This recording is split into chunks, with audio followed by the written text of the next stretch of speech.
Chapter 768. The latest chapter of this book is not finished yet. For more exciting content, please scan the QR code below to download the app. The novel will be updated even faster. Millions of novels will be read for free. There are all kinds of novels that can't be found online. It's not impossible. He put all kinds of things of Jing Yinin in the study, and pretended to be very concerned about Jing Yinin. Then he tricked her by telling her that she was Jing Yinin. He used this to win her over, and make her work for the State Preceptor Hall. This guess is very reasonable. Moreover, that guy was obviously holding back. He still had things he didn't say. Whether she was Jing Yinin or not, she would verify it herself. She didn't have to believe him just because he said it. It wasn't because she didn't want to guard against him that she didn't believe a word he said. The disciple of the small bamboo house wanted to send Gu Jiao off, but Gu Jiao refused. She wanted to be alone. When she pushed the wheelchair out of the purple bamboo forest with her clumsy bare paws, Xiao Heng, who had been waiting outside for a long time, quickly walked over. "I'll do it," Xiao Heng said. "Oh." Gu Jiao let go of the wheelchair and put her bare paws on her lap. She was thinking about something when she came out and forgot to take an umbrella. The sun was so strong that it hurt her eyes. Suddenly, the light above her head dimmed. Xiao Heng opened an oil paper umbrella over her head. Xiao Heng said softly, "Master's wife said that your eyes might be a little afraid of light these days." Gu Jiao's heart warmed. Her husband was so considerate. She reached for the umbrella. "I'll do it myself. You can push the wheelchair." Xiao Heng rejected her hand. "I still have this bit of strength." Gu Jiao thought of the young and powerful body she felt when she pressed down on him. It was indeed not as thin as it was before. "Did you secretly train behind my back?" Not only did he have abs, but he also had small pecs. There were also smooth lines on his arms.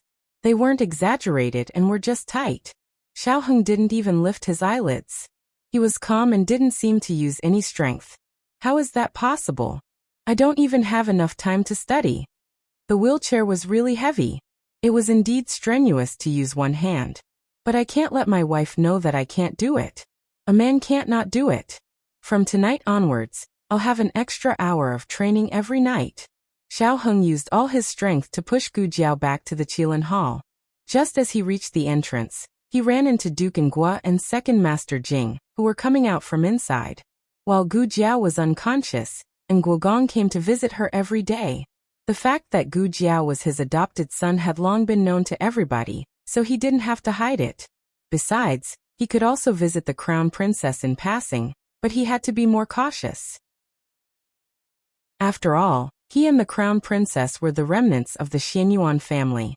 He had just finished greeting the crown princess when he heard that Gu Jiao had woken up and was out for a walk. He couldn't wait to come over and look for her. His luck was pretty good. Second Master Jing said in astonishment, "You guys are back? My big brother is just about to look for Lulang." Lulang, why are you in a wheelchair?" Gu Jiao said. Xiao Heng was afraid that she would say something vicious again, so he hurriedly said, "Lulang just woke up. His body is still very weak. In addition, the weather is so hot. It's easy to get heatstroke if you walk too much." "That's true." Second Master Jing accepted this explanation. Duke Ngua's anxious gaze fell on Gu Jiao. He dipped his fingertips into the wet cloth on the armrest and wrote on it, "How do you feel?" Second Master Jing looked at Duke Ngua's words and said to Gu Jiao, "My big brother is asking how you feel?" Gu Jiao said, "I'm pretty good." Duke Ngua continued to write, "Do your eyes still hurt?"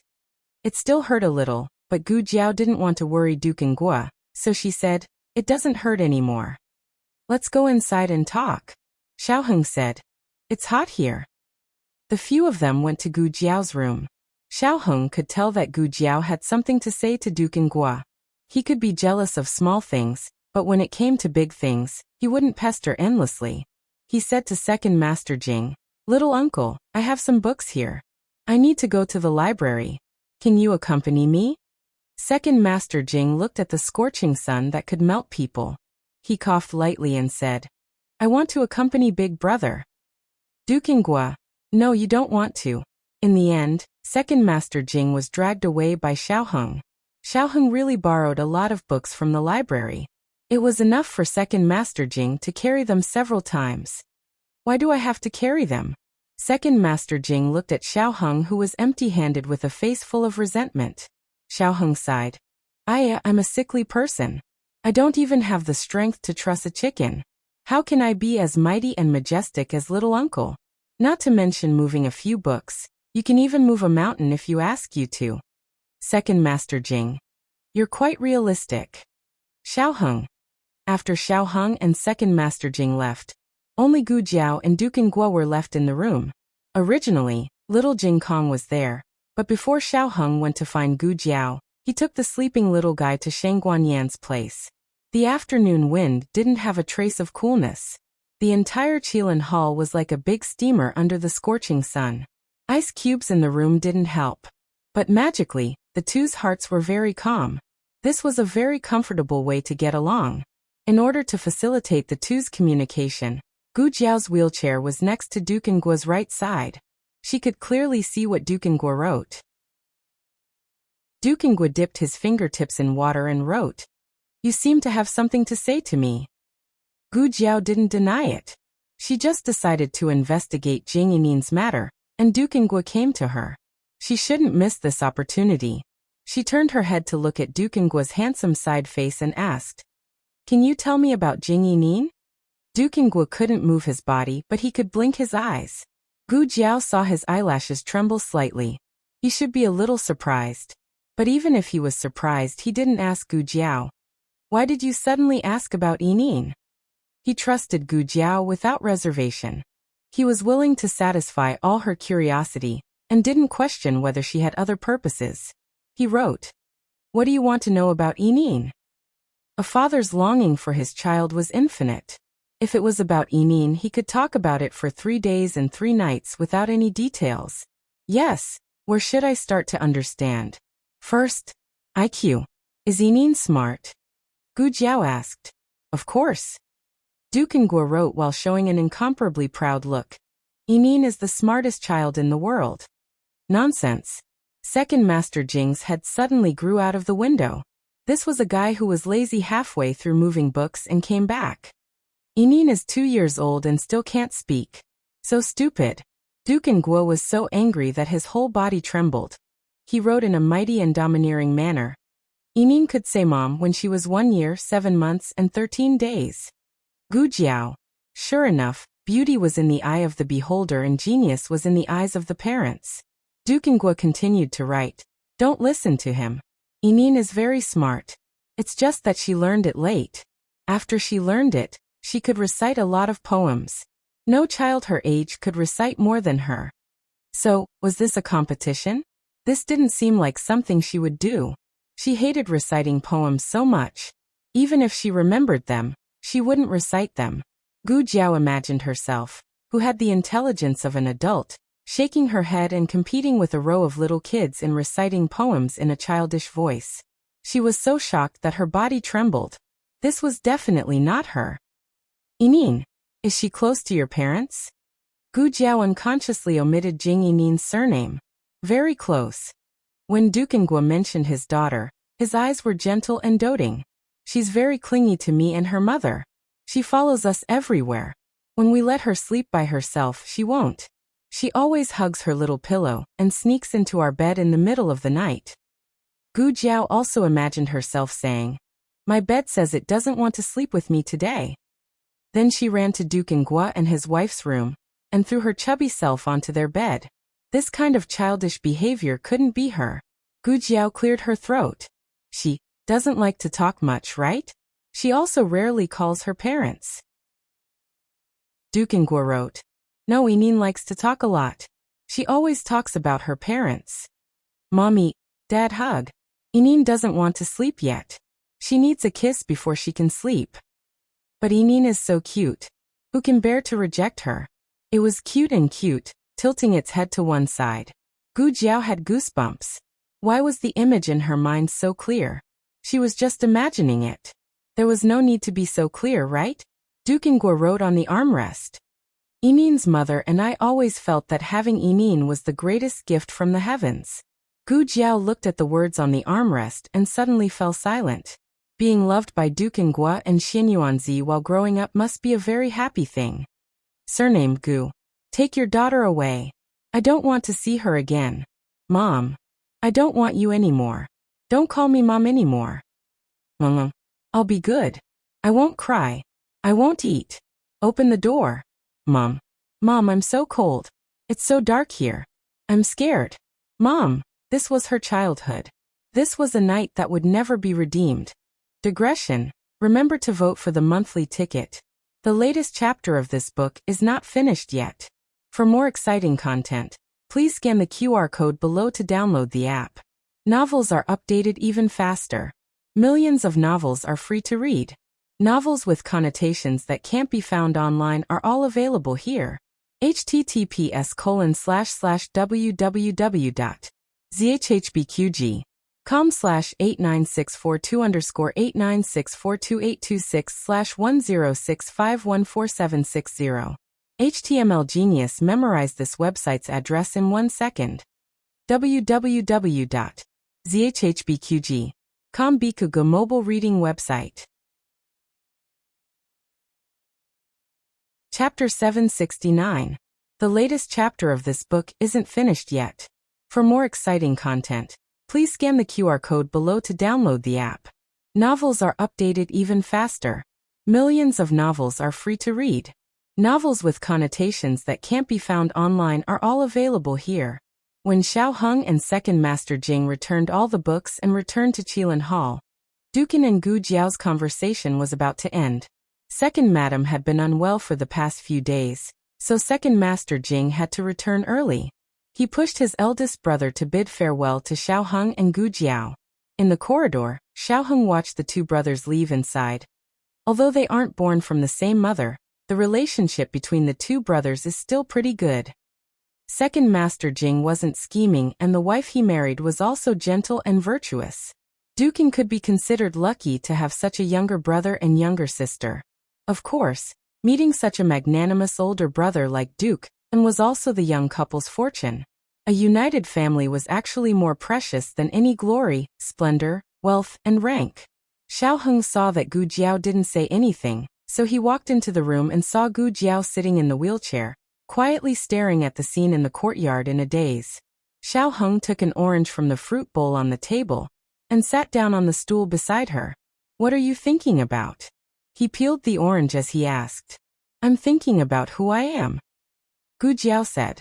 Xiao Heng already knew that Gu Jiao wasn't the former Gu Jiao's mother. She came from a very distant place, but she never had such doubts before. Why are you suddenly asking this? Did the state preceptor say something to you? He asked.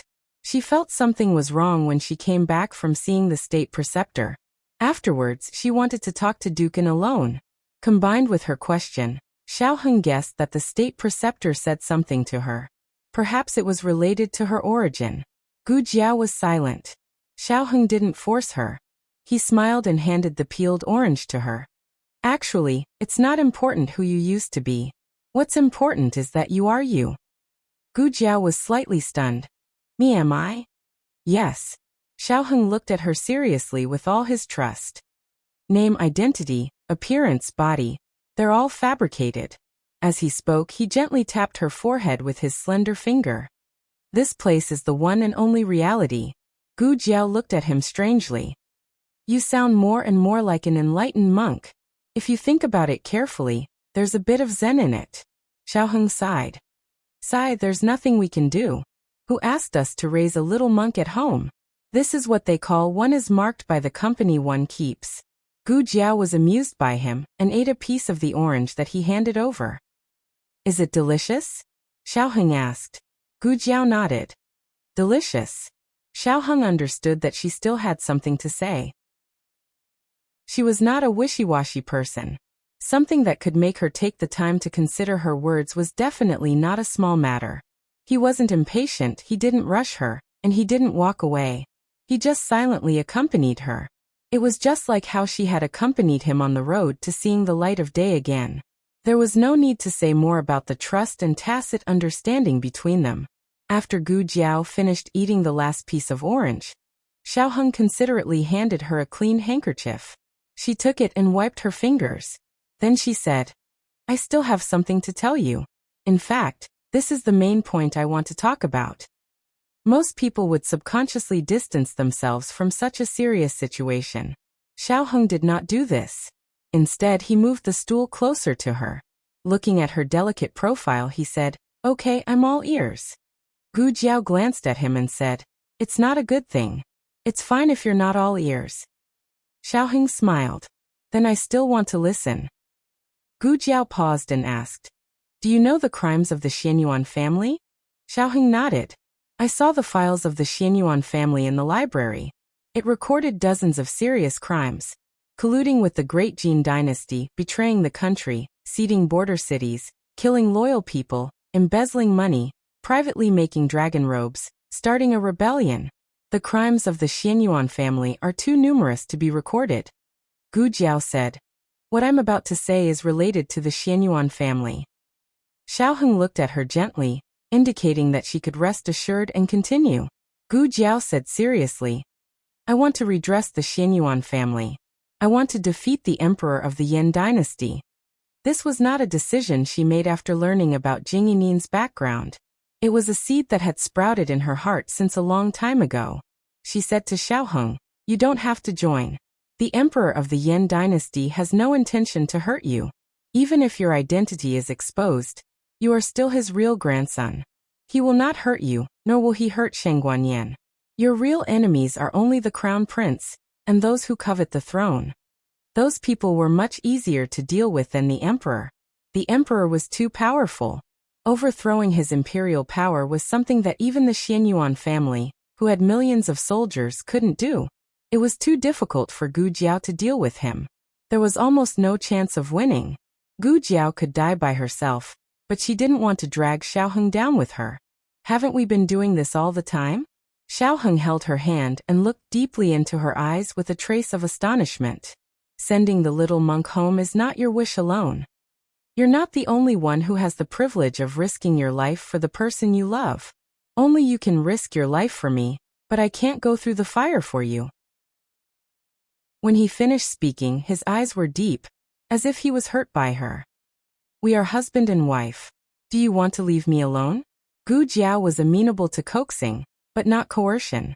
She had no resistance to this little puppy's eyes.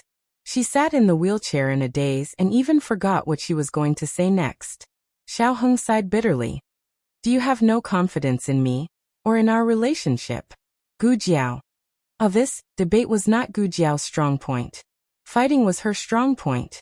Even if she had 10 mouths, she still couldn't win against Xiaoheng. Gu Jiao scratched her fingers.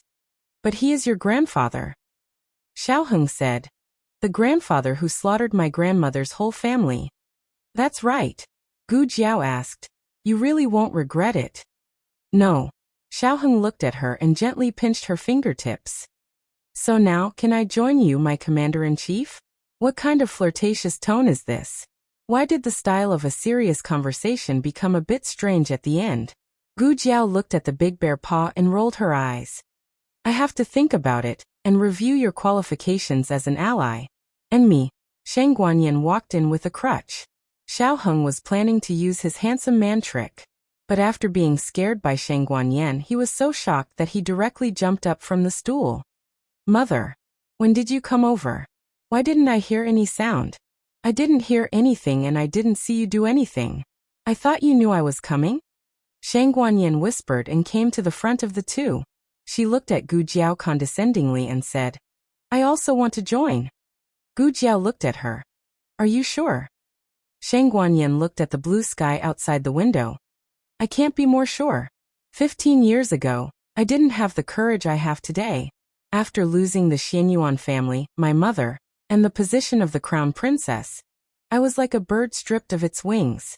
I no longer had the will to fly. I wholeheartedly hoped that my 2 children could live well, but after seeing you, I found out that I was wrong, very wrong. It's not enough for a person to live. He has to live openly and above board. He doesn't have to hide and live with other people's identities. I have failed, but I hope it's not too late for me to repent. Even if she had to give up her self-esteem and destroy her pride, She would still do what she didn't have the courage to do 15 years ago. Girl, you are very powerful, Shang Guanyin said to Gu Jiao. I know, Gu Jiao said. Shang Guanyan's mouth twitched. I am already very narcissistic, but I didn't expect this girl to be even more narcissistic than me. At such a touching moment, such an unforgettable speech, my tears came out, but this girl held them back. Did my uncle and the others also feel this way before? The heavens will reincarnate, who will be spared? Shang Guanyin looked at the two. Do you have any plans? I suggest you start with the military power. 50,000 Black Wind Cavalry is far from enough, Gu Jiao said to her. 50,000 Black Wind Cavalry is just the beginning. I will take back all the military power of the Xianyuan family. Although Shang Guanyin was holding a crutch, her royal aura couldn't be underestimated. She nodded domineeringly. Very good, I'll wait and see. Then you plan your plan and I will deploy mine. Xiaoheng asked. What is mother going to do? Shang Guanyin clenched her crutch, her eyes were cold. Take back the position of the crown princess. At night, the family had dinner in Shang Guanyan's room. Little Jing Kong was cuddled in Gu Jiao's arms for a while, and then went to the yard to play with little Shi. He brought the decoction to Gu Jiao. Gu Jiao looked at the decoction thoughtfully. What's wrong? Xiaoheng asked. Gu Jiao frowned and said, I suddenly have a doubt. Xiaoheng was puzzled. What doubt? Gu Jiao said. The State Preceptor Hall provides medical treatment for all the children who participated in the selection. Fifth Master Han was seriously injured. Why wasn't he sent to the State Preceptor Hall? He was directly taken back by the Han family. Is he seriously injured? Xiaoheng didn't know about this. The Han family didn't announce Fifth Master Han's injury to the public, so he thought Fifth Master Han was only slightly injured. Gu Jiao recalled. I injured him with my own hands. At that time, he didn't even have the strength to stand up. With such a serious injury, it would be safer for him to come to the State Preceptor Hall for treatment, right? Xiaoheng frowned. If that's the case, then things are a bit strange. Gu Jiao touched her chin. Han Xiai must have a secret. The latest chapter of this book is not finished yet. For more exciting content, please scan the QR code below to download the app. Novels are updated faster. Millions of novels are free to read. Novels with connotations that can't be found on the internet are all available here. https://www.zhhbqg.com/89642_8964286/1064966627. HTML Genius memorized this site's address. www.zhhbqg.com Bikugo mobile version reading website. Chapter 770.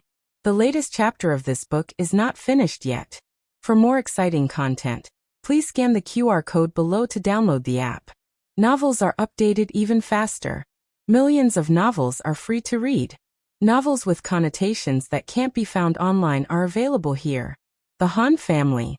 As night fell, the servants lit up the candles in Fifth Master Han's courtyard. The lanterns in the corridor were also hung up one by one. Fifth Master Han was meditating in the room. Old Master Han was sitting in the hall beside him. Han Lei and Third Master Han were also there. Han Lei had his hands behind his back and was pacing around the room with a frown.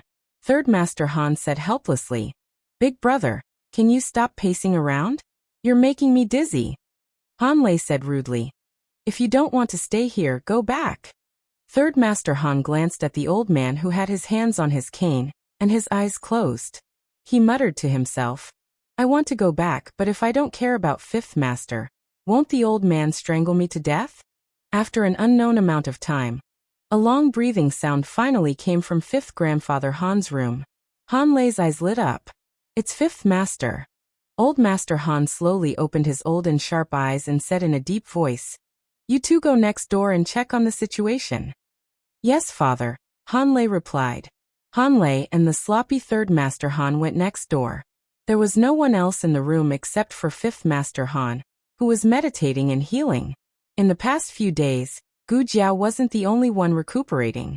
Fifth Master Han had also walked around the gates of hell. Han Lei quickly walked to the bed and asked with concern, "Fifth brother, how are you feeling?" Fifth Master Han took a deep breath and slowly exhaled.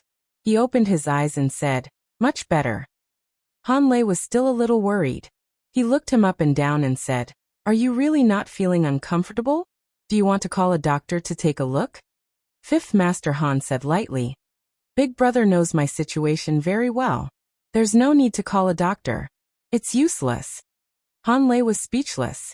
Yes, Han Si's situation was indeed incurable, but there was no need for treatment. He recovered very quickly. This matter started when Han Si was poisoned when he was young.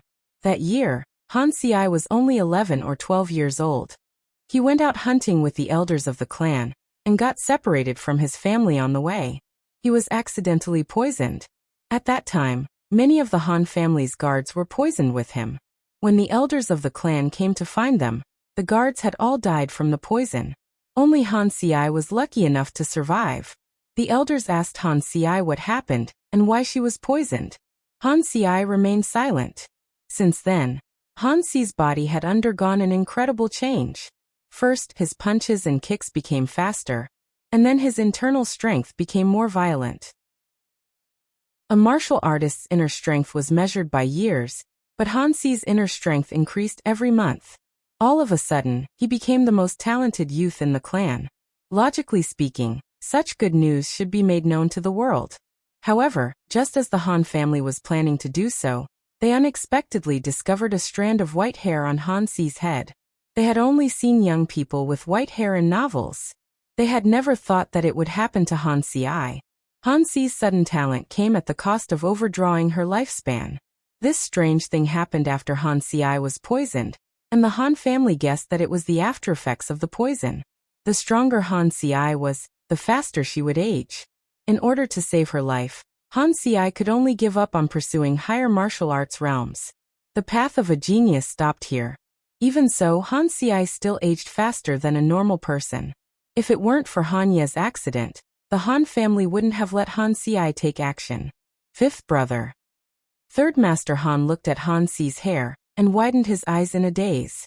Han Si originally only had a layer of silver hair on the surface, but now, the inside was much whiter. Fifth Master Han said indifferently, "I'm fine, third brother." "Ah." Third Master Han fell silent. Han Lei voiced his doubts. "Speaking of which, fifth brother, how did you lose to Xiao Lulang?" Han Si paused and told him the truth. "I was distracted during the fight." Han Lei was shocked. "It's taboo to be distracted.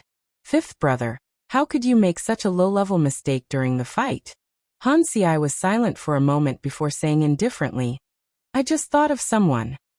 "Is it that person from the Xianyuan family?" "Fifth brother, you..." Han Lei didn't finish his sentence. Han Lei sighed and said earnestly, "Fifth brother, you should let it go.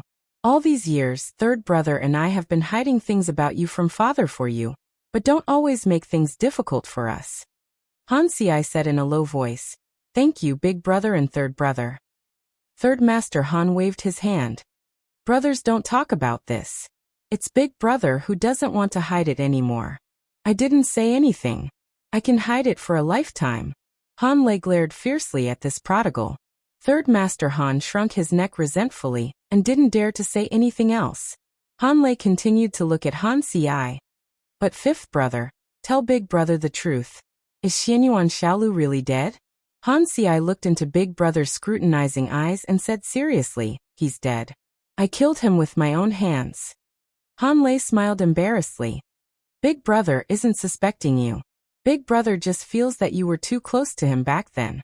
After the Xianyuan family's incident, you still secretly hid him. If the guards hadn't discovered it in time, our Han family would have been charged with harboring a traitor." Han Si said. "Big brother also saw the corpse. He is indeed dead." Han Lei was frightened by his younger brother's gaze. He smiled and said, "All right, let's not talk about those unlucky things. You should recuperate well. Strictly speaking, this matter isn't your fault. It's that Xiao Lulang who is too cunning. When we find an opportunity in the future, we'll get rid of him. The Black Wind Cavalry will return to our Han family sooner or later." Han Si didn't continue the previous topic. He said, I heard that Qi Xian is dead. At the mention of this, Han Lei became angry. Qi Xian even hid the fact that he went to assassinate Xiao Lulang from me. He almost got into big trouble. It doesn't matter if he's dead, but it won't be good if he implicates our Han family. Han Si didn't understand and asked, how did he die? Han Lei replied, his organs were pierced by a long sword and he died. None of the guards he brought with him survived. They were all killed by the long sword. The coroner estimated that the time of his death was noon that day. Han Si recalled and said, at noon, I was fighting with Taoist Qing Feng. No. What's wrong? Han Lei looked at him. Han Si frowned. At noon, Xiao Lulang should be being chased by Long Outyan. One was Long Outyan, and the other was Qi Xian. How could Xiao Lulang escape unscathed? There's something wrong with Long Outyan. He killed Qi Xian. Han Lei exclaimed, he's from the Crown Prince's residence. Why did the Crown Prince kill Qi Xian? Han Si clenched his fists. Of course the Crown Prince wouldn't kill Qi Xian. Long Outyan is a spy.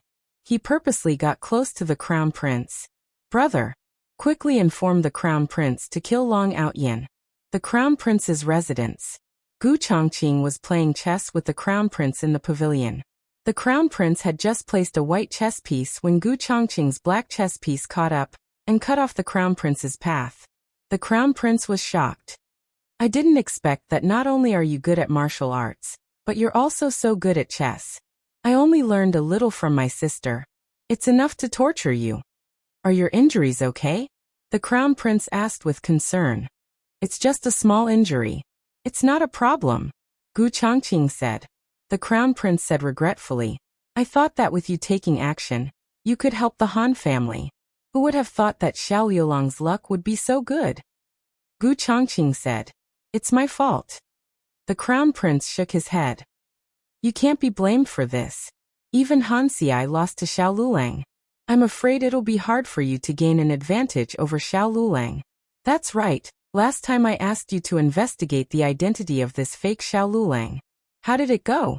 Gu Chongqing's expression didn't change as he said, he's very cautious. I didn't find too many useful clues.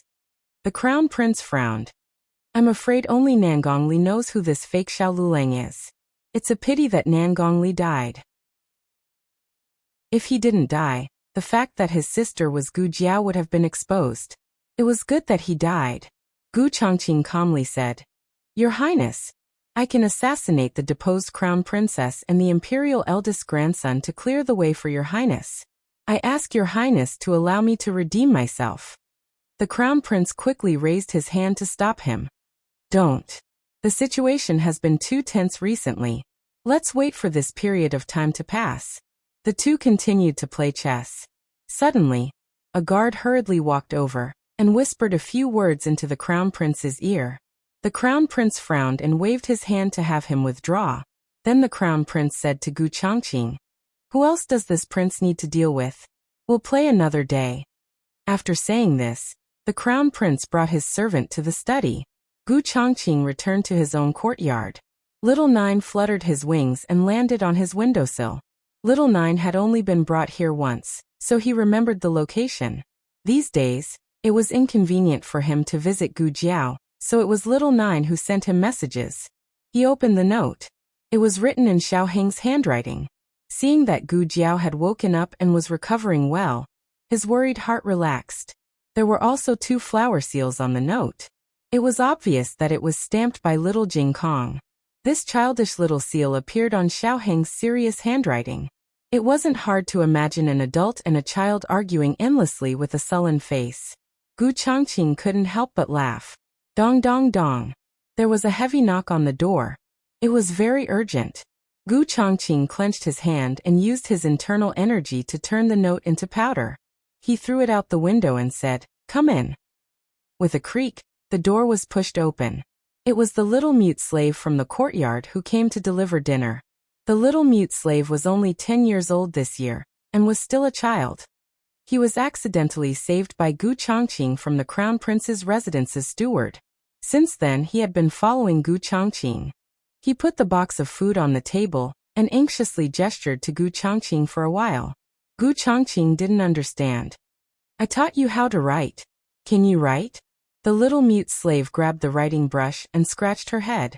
She racked her brains for a long time before she finally wrote 2 words on the paper that were missing a few strokes. Danger, danger. Gu Chongqing thought for a moment and asked the little mute slave, "Are you saying that the crown prince's residence is in danger?" The little mute slave nodded and anxiously pointed to the door. He anxiously ran a few steps. This time Gu Chongqing understood. The little mute slave wanted him to quickly escape. Gu Chongqing stood up, grabbed the sword on the table, and rushed out the door. However, as soon as he stepped over the threshold, a long sword with a cold gleam pierced towards him, stabbing into his chest. The latest chapter of this book is not finished yet. For more exciting content, please scan the QR code below to download the app. Novels are updated faster. Millions of novels are free to read. Novels that can't be found on the internet are all here.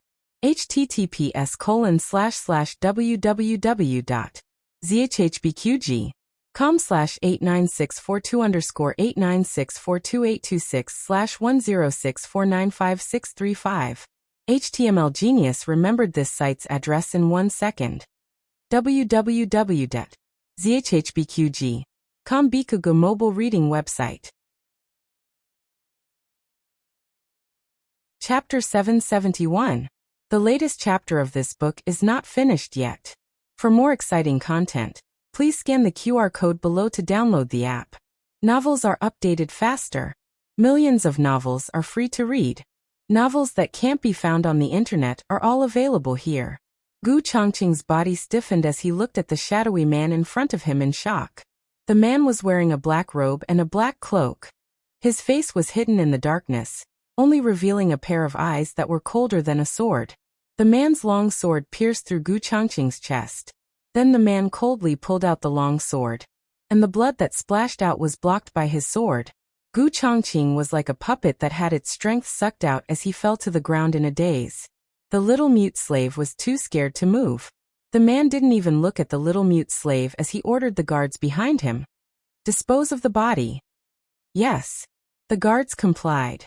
One of them squatted down and reached out to touch Gu Chongqing's neck. He really was dead. The crown prince's palace couldn't accommodate such an unlucky thing like a corpse. Several people found a dilapidated cart and threw Gu Chongqing's body onto the cart. The sky that had been hot all day suddenly thundered. It looked like it was going to rain. The guards covered the body with a straw mat and walked out from the back door of the crown prince's palace. Lightning flashed and thunder roared in the sky.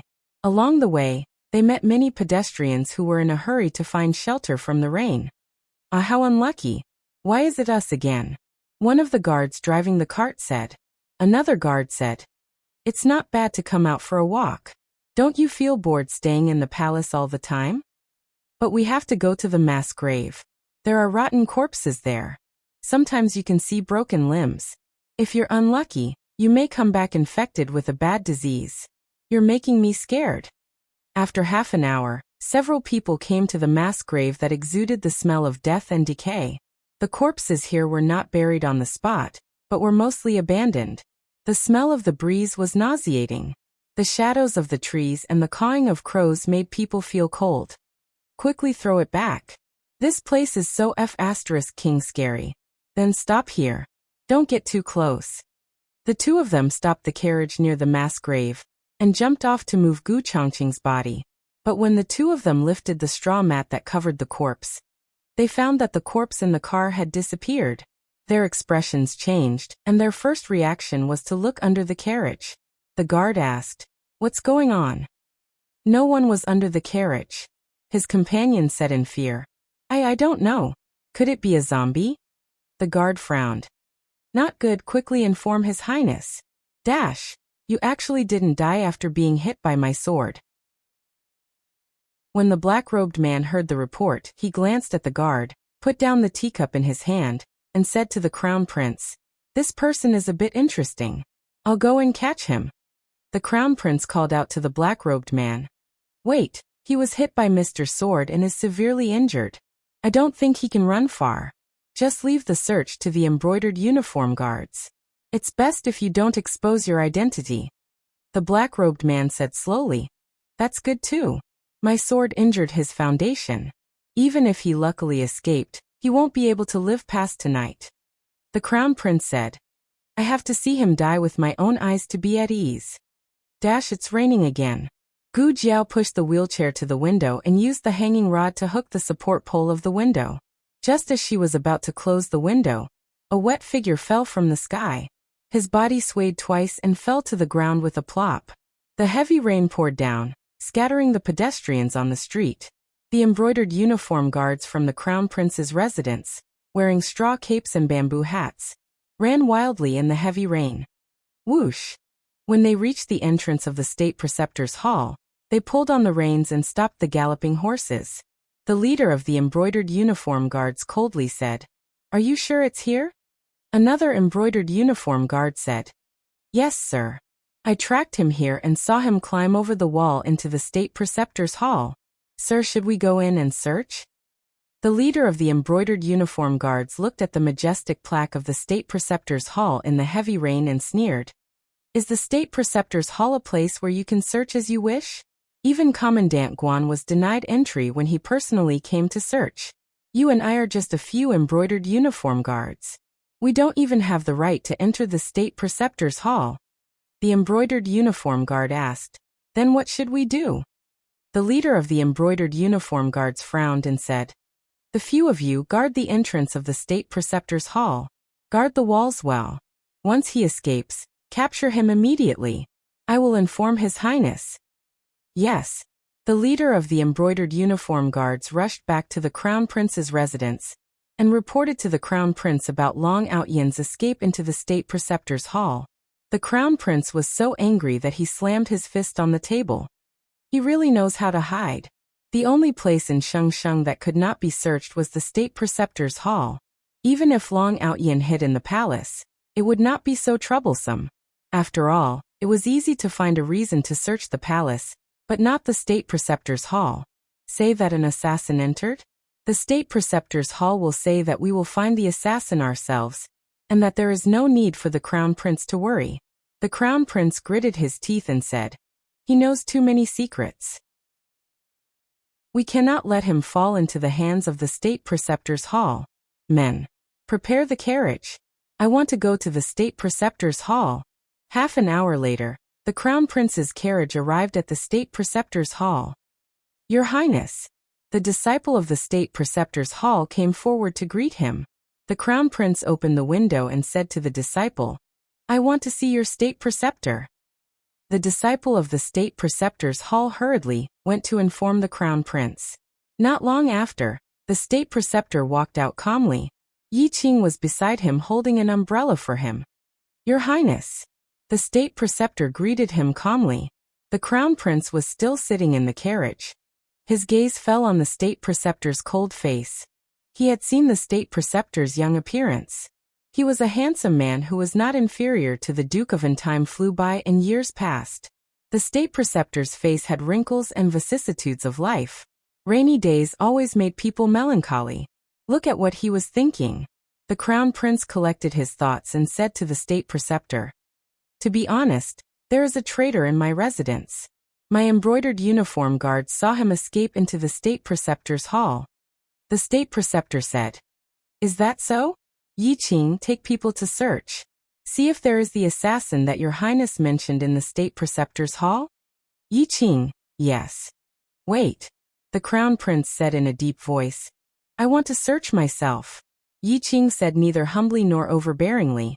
Your highness, this is the state preceptor's hall, not the crown prince's palace. The implication was that he did not have the qualifications to search here. The crown prince did not look at Yi Qing.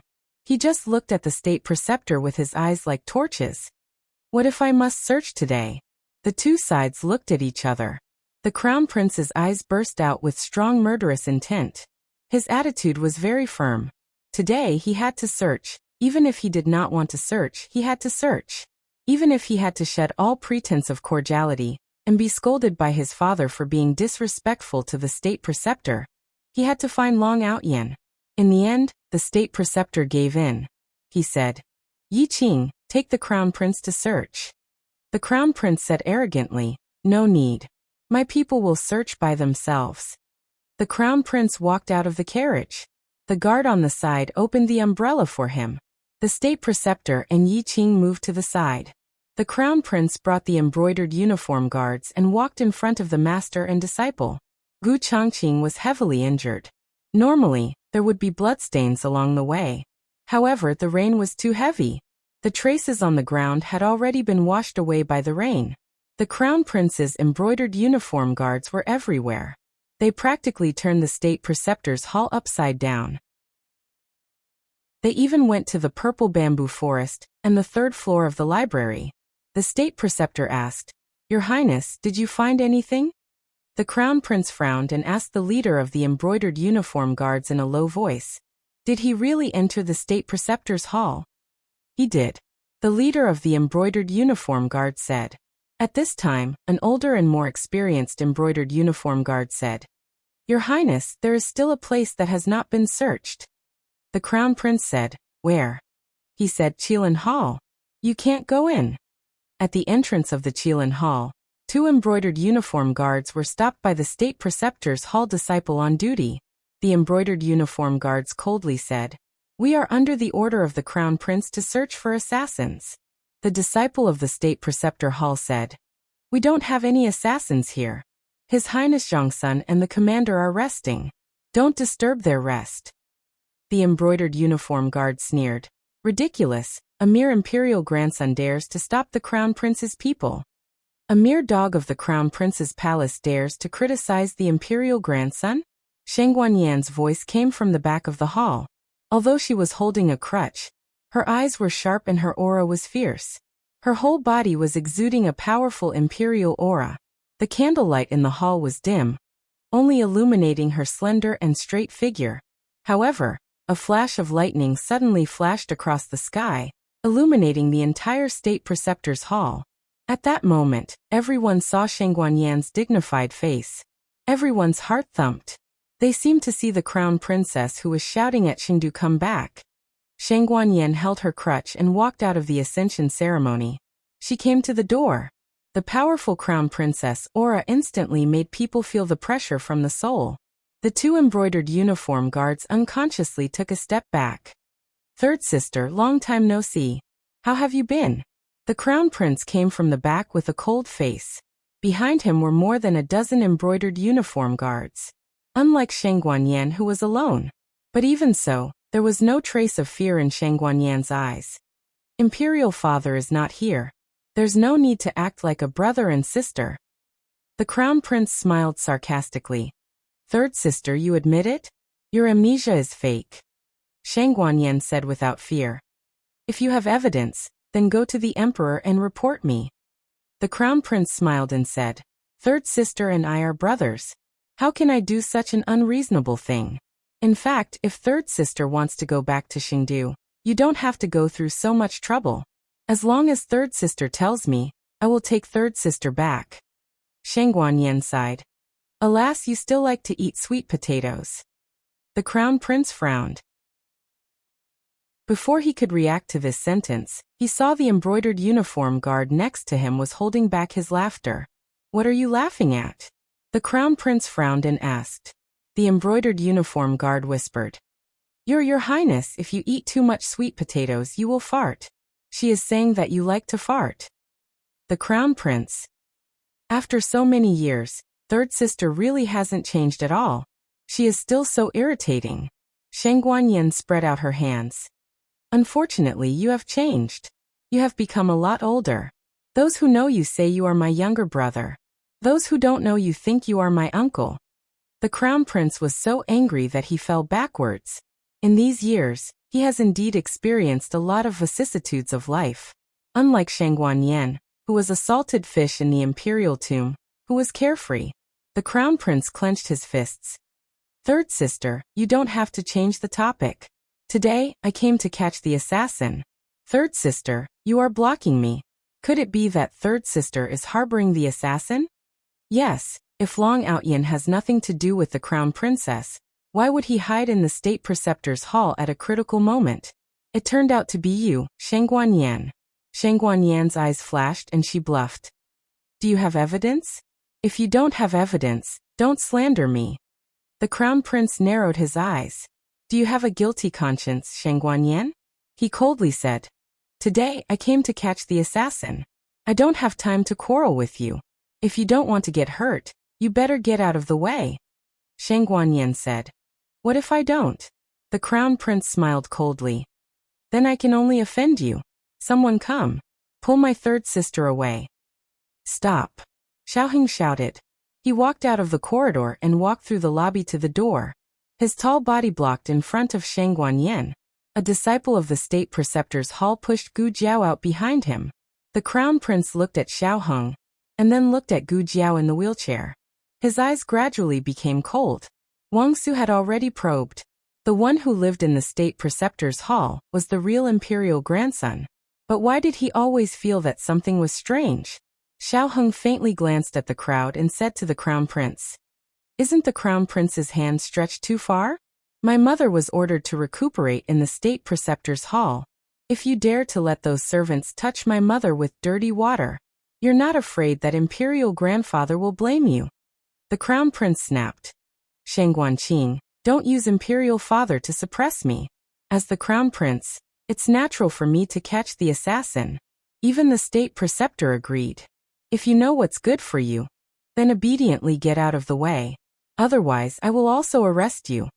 Xiaoheng didn't show any fear. Then you can try. The crown prince narrowed his eyes. Do it. As soon as his voice fell, a genie guard rushed to Xiaoheng's lapel and grabbed it. Gu Jiao in the wheelchair looked cold. She took off the gauze on her right hand and supported herself on the armrest. Like a small cannon, she hit the genie guard. She grabbed the neck of the genie guard and knocked him out of the Qilin Hall. He fiercely fell on the bluestone floor. With a loud bang, the rainwater on the ground splashed 3 feet high. The water droplets could be seen. The man didn't even have the chance to fight back. He spat out a mouthful of blood and fainted on the spot. Everyone was stunned. The heavy rain fell on her body. Her black hair was wet. She was wearing a young man's long gown, but her thin body emitted a terrifying power. She turned her head in the heavy rain and looked at the crown prince and the genie guards with a ferocious gaze like a blood wolf. I see. Who dares to touch him? Digression. Do early chapters get monthly votes? The latest chapter of this book isn't finished yet. For more exciting content, please scan the QR code below to download the app. Novels are updated even faster. Millions of novels are free to read. Novels that can't be found on the internet are all here. https://www.zhhbqg.com/89642_896428226/1064744343. HTML Genius remembered this site's address in a second. www.zhhbqg.com Bikugo mobile reading website. Chapter 772. The latest chapter of this book is not finished yet. For more exciting content, please scan the QR code below to download the app. Novels are updated faster. Millions of novels are free to read. Novels that can't be found on the internet are all available here. The genie guards subconsciously stepped back. This was an instinctive crisis reaction. They couldn't control it for a while. The crown prince clenched his fists. He had witnessed the boy defeating the Shaolin monks in the boxing match. At that time, the boy was not so powerful. What happened? How did the boy's strength increase so much? Gu Jiao was also surprised. She found out that her strength had recovered a lot. It was almost 50% of her strength in her previous life. It seemed that the fight with Han Yi was not in vain. If there were 6 more genie guards from the crown prince's mansion, she would not be as embarrassed as before. She could defeat them all. The situation is not good. I didn't expect this boy to become so strong. I didn't bring enough people. I can't search, damn it. The crown prince clenched his fists. At this time, Zhang Dequan's voice suddenly came from behind. The emperor has arrived. Imperial father came? The crown prince's face changed. The next second he secretly rejoiced. Imperial father came at the right time. As long as he said that there was an assassin inside, which may endanger the safety of Shang Guanyan and her son, Imperial father will certainly agree to search. The crown prince gave the genie guard's leader a wink and whispered, "What should we do when we find him?" The genie guard's leader whispered, "I know." The crown prince looked at the direction where the emperor came and continued to whisper, "This is our only chance. If we don't get rid of Long Outyin now, when they transfer him to a safe place and come back to expose us, we will be very passive." The genie guard's leader understood. "Your Highness, don't worry. This subordinate will not let Long Outyin have a chance to speak. When he found Long Outyin, he would kill him with a single slash." The emperor came because of the young princess. The heavy rain couldn't stop the young princess from coming to the state preceptor hall to see her little friend. The palace servants held a big oil paper umbrella for the emperor. The young princess was in the emperor's arms. Her small body was hidden under the cloak. "Have we arrived?" Her adorable little head popped out from under the cloak. The monarch's face darkened when he saw the scene. He did not let the young princess see him, and only handed her to Zhang Dequan. "Bring the young princess in." Yes. Zhang Dequan carried the young princess and her cloak over. "Where are we going? Where are we going?" the young princess asked as she nestled in the cloak. Zhang Dequan's expression was solemn, but his tone carried a smile as if nothing had happened. "Let's go and find the little commandery princess's schoolmate." The young princess was obedient. "Oh, okay." Zhang Dequan carried the young princess to Xiaoheng and little Jingkong's room. As the savior of the young commandery princess, little Jingkong also had the right to recuperate in the state preceptor's hall. Everyone in the state preceptor's hall knew that he and the emperor's grandson hit it off, and was willing to let him accompany him. In the house, the two little fellows met. They faced each other and flapped their little arms, like two little chicks that had just come out of the nest. "Light Shui, you're here?" "Yes, Jingkong, I'm here." Zhang Dequan gently closed the door from the inside. Outside the Qilin Hall, the monarch glanced at the crown prince and Xiaoheng, who were at loggerheads. He asked in a deep voice, "What are you doing now?" Xiaoheng coughed weakly. He was no longer as overbearing as he was in front of the crown prince. He felt wronged and weak as he said, "Imperial grandfather, the crown prince bullied me." The crown prince almost choked to death. He finally understood what was wrong with his nephew just now. Before the monarch came, he was so energetic and arrogant. The crown prince gritted his teeth. "Weren't you very energetic just now? Why did you start to look so sick when Imperial father came?" Xiaoheng did not deny it. "Isn't it because there was no one to support me and my mother just now? If I didn't try my best to stay strong, would I have to watch you bully my mother?" The corner of the crown prince's mouth twitched. "What a shameless person." Xiaoheng continued to complain. He looked at the genie guard who was beaten by Gu Jiao until he vomited blood and fainted. He pitifully said, "Thanks to Xiao Gongzi's timely action, otherwise the person lying there now would be me." "Xiao Gongzi, don't stand in the rain, you still have injuries on your body." Gu Jiao walked to Xiaoheng's side. The monarch looked at the genie guard who fainted, and his eyes turned cold. He said to the crown prince, "Your genie guard attacked Qing, The crown prince hurriedly cupped his hands and saluted. "Imperial father, please listen to this son's explanation." "Damn it, how come this kid's ability to complain became so powerful?" The monarch looked at the pale Xiaoheng, and then looked at Shangguanyin who was holding a crutch.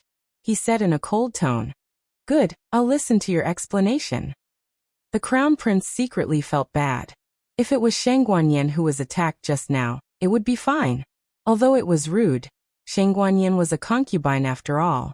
But he made people attack the imperial grandson. The monarch didn't depose the imperial grandson. The crown prince had a headache. But he can't let go of his only chance. He can only take the risk. He said, "Imperial father, there was a traitor in this son's mansion. He tried to assassinate this son, but was injured by this son's bodyguard. The bodyguard tracked him, and found that he fled to the state preceptor hall. This son insisted on searching because I was worried that the traitor would hurt third sister and Qing. But I don't know why third sister and Qing tried to stop me. Did you?" The monarch looked at Xiaoheng and Shangguanyin with a heavy gaze. The mother and son shook their heads together. "No. The crown prince." Shangguanyin sighed and said, So it turned out to be searching for an assassin. Can't the crown prince talk nicely? You just came up and started to attack. Those who know will say that you're here to catch the assassin, but those who don't know will think that you're here to catch me. Please. After saying that, she stepped aside to make a path.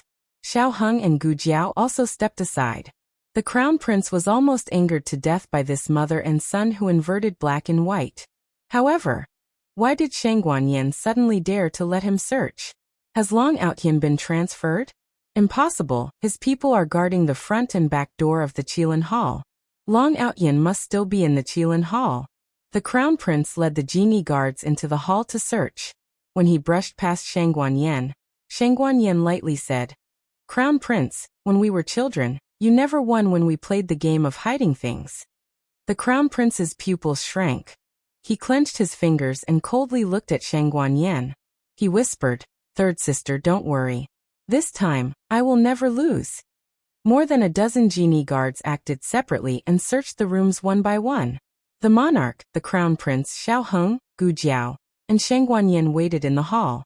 Not long after, the genie guards came to the hall to report. "You didn't find it?" The crown prince frowned and asked. Everyone shook their heads. The leader of the genie guard said, "There are still 2 rooms that haven't been searched. One is the room where Xiao Junju is playing.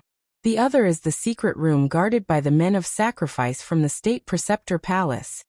The crown prince turned his head to look at Shang Guanyin and the other 2. He keenly found that the 3 people's expressions slightly changed, especially the fake Xiao Lulang. He almost rushed out to stop the genie guards. The crown prince asked the monarch, "Imperial father, please allow me to search." The monarch nodded to the crown prince and turned his head to order a disciple of the state preceptor palace. "Call the state preceptor. I want to search the secret room." Gu Jiao clenched her fist and her arm stiffened.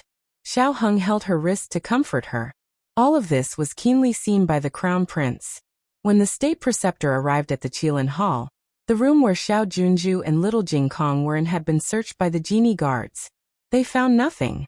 The crown prince said politely, "State preceptor, please allow the people of the crown prince palace to search your secret room." The state preceptor said, "That secret room is guarded by men of sacrifice. No assassin can easily break in. What if they have something to do and left, or were led away by someone? State preceptor, can you guarantee that absolutely no such thing will happen?" The crown prince did not suspect that the state preceptor would deliberately cover up. The state preceptor was also involved in the death of the Xianyuan family. He and the crown princess were enemies. The crown princess could recuperate in the state preceptor palace because of the monarch. How could he help her hide people? The state preceptor glanced at Gu Jiao and said to the crown prince, "Does the crown prince not trust the men of sacrifice of the state preceptor palace? I can assure you that there is no one hiding in the secret room." The crown prince smiled. "State preceptor has repeatedly obstructed us. Is there anything in this secret room that we can't see?" The state preceptor opened his mouth. The monarch said impatiently, "Okay, stop arguing. State preceptor, tell your people to get out of the way." The state preceptor looked at Gu Jiao secretly. Gu Jiao clenched her small fist tightly. It was just that the monarch had issued a decree. Even if he was the state preceptor, he could not disobey the emperor's will. He said to the 2 men of sacrifice, "You can leave." The men of sacrifice retreated to the side. The state preceptor said again, "Yiqing Yuhi, you go open the door." "Yes." The 2 men cupped their hands and answered. The crown prince frowned and winked at the leader of the genie guards. "In a while, when the door opens, remember to rush in and kill Gu Changqing." The leader of the genie guards understood. "Your Highness, rest assured, this little one will not use a knife. This little one will use internal force to shatter his heart meridian." Yi Qing took the key from the 2 men of sacrifice and brought Yuhi to the door. When he went to open the bronze lock, he found a drop of half-dried blood under the bronze lock. "Someone has been here." Yi Qing wanted to ask the 2 men of sacrifice, "Did you leave just now?" The words were swallowed back to his lips. He did not say anything. He inserted the key into the keyhole and turned it in a big circle. When he took down the bronze lock, he deliberately touched the iron door. "Is it so slow to open a door?" The Crown Prince lightly asked. Yi Qing retorted. The door is very heavy. How about your highness open it yourself? The Crown Prince humphed. Yi Qing and Yu He worked together to open the heavy iron door. Yu He's skills were not deep, and Yi Qing used less strength, so the door opened slowly. But no matter how slow it was still completely pushed open. When the empty room completely appeared in front of everyone, Gu Chongqing's figure could no longer hide. It's you? Yu He blurted out. He did not expect that there was someone inside, and it was someone he knew. Yi Qing also recognized Gu Chongqing's face, but his temperament was calmer than Yu He's, so he was not surprised. The leader of the genie guards next to the Crown Prince was about to rush in and kill him, but was stopped by the Crown Prince. The Crown Prince was a very smart person. If he remembered correctly, Yu He had never seen Long Outyin. But why did Yu He look like he saw an acquaintance? He looked back at Shang Guanyan and the other two. Shang Guanyan and Xiao Heng were very nervous. It seemed that there was a good show to watch.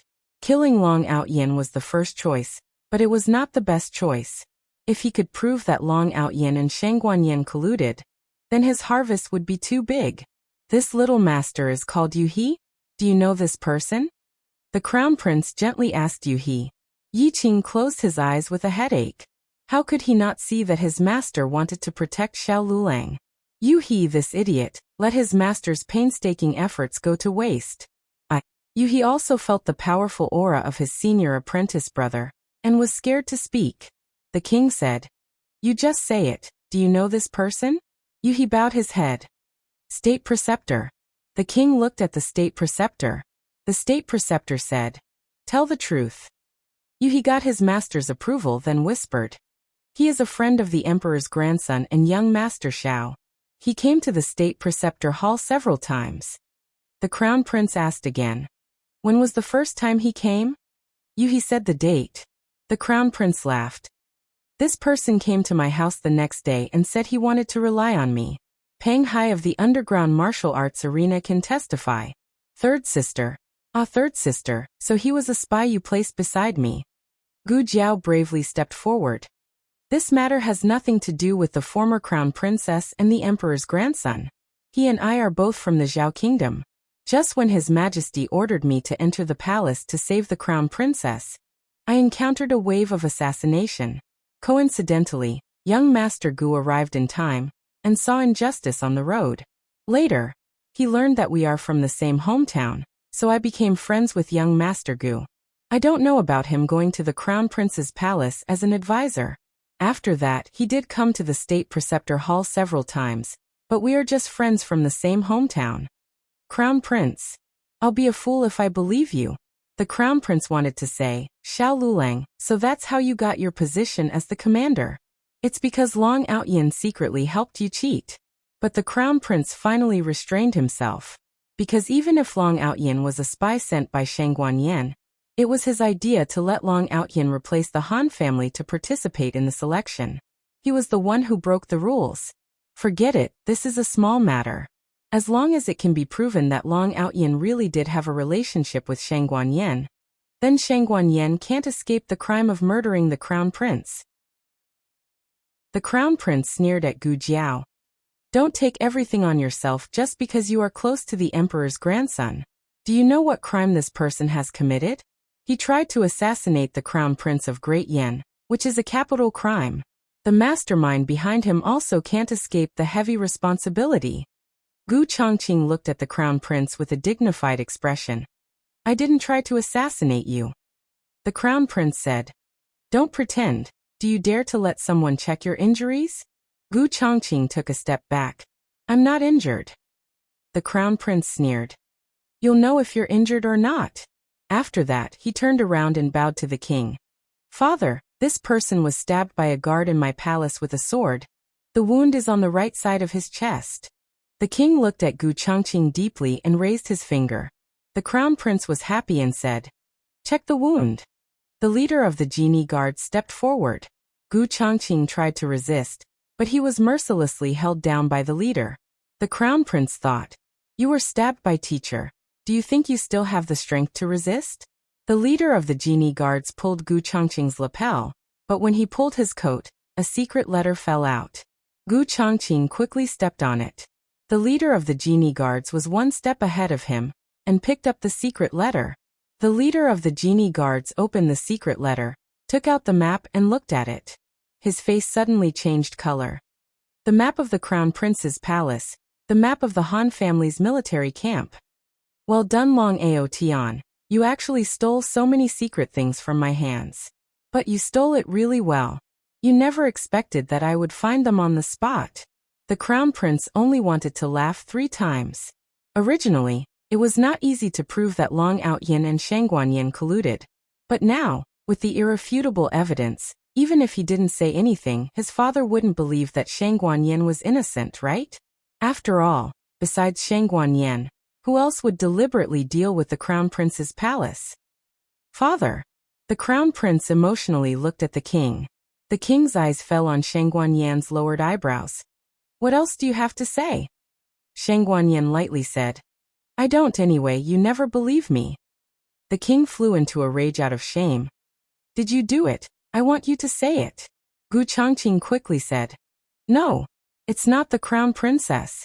It's my own idea. Everything has nothing to do with the Crown Princess. Your Majesty, if you want to punish someone, punish me alone. I am willing to bear all the blame. The king ignored Gu Chongqing and looked at Shangguanyin sternly. So it's really you? Shangguanyin turned her face away. The king's anger filled his chest. Shangguanyin, you let me down. Gu Chongqing anxiously said. Your Majesty, it really has nothing to do with the Crown Princess. It's all my fault. The Crown Princess didn't know. The Crown Prince chuckled. You're about to die, but you still want to exonerate her. You're really loyal to my third sister. The king didn't want to see this spy again. Take him away. Execute him. Wait, Xiaoheng said.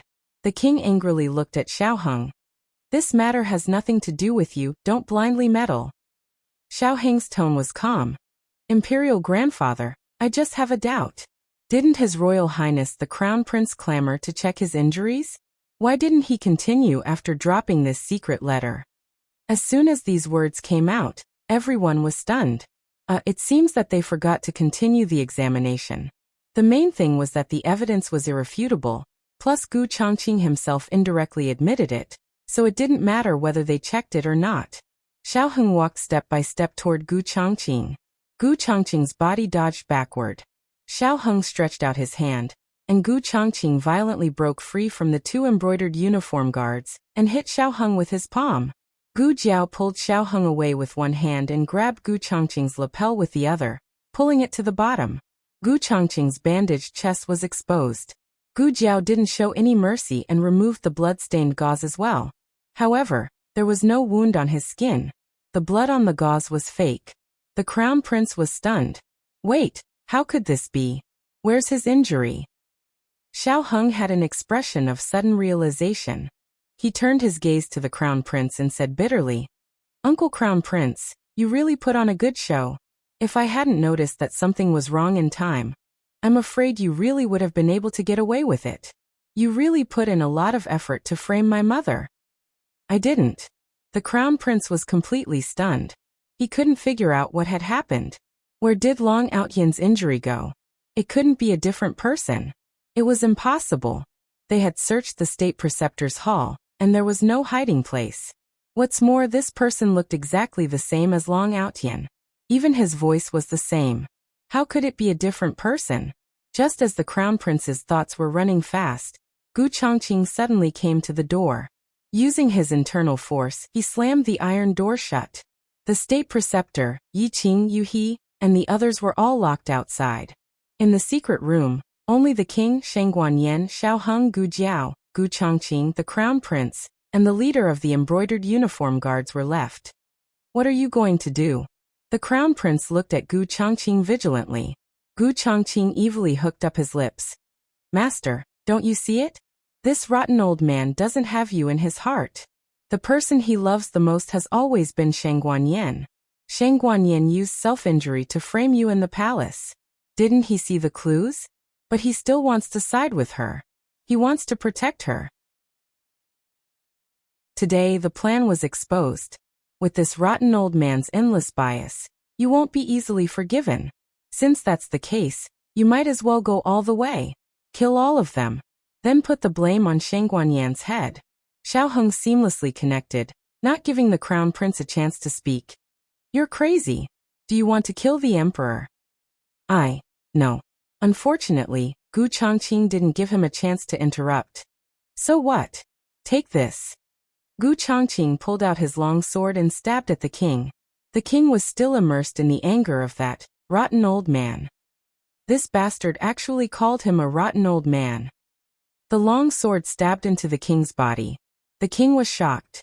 However, the pain he imagined didn't come. Shang Guanyan rushed over and blocked the sword for the king. Gu Jiao kicked Gu Chongqing away.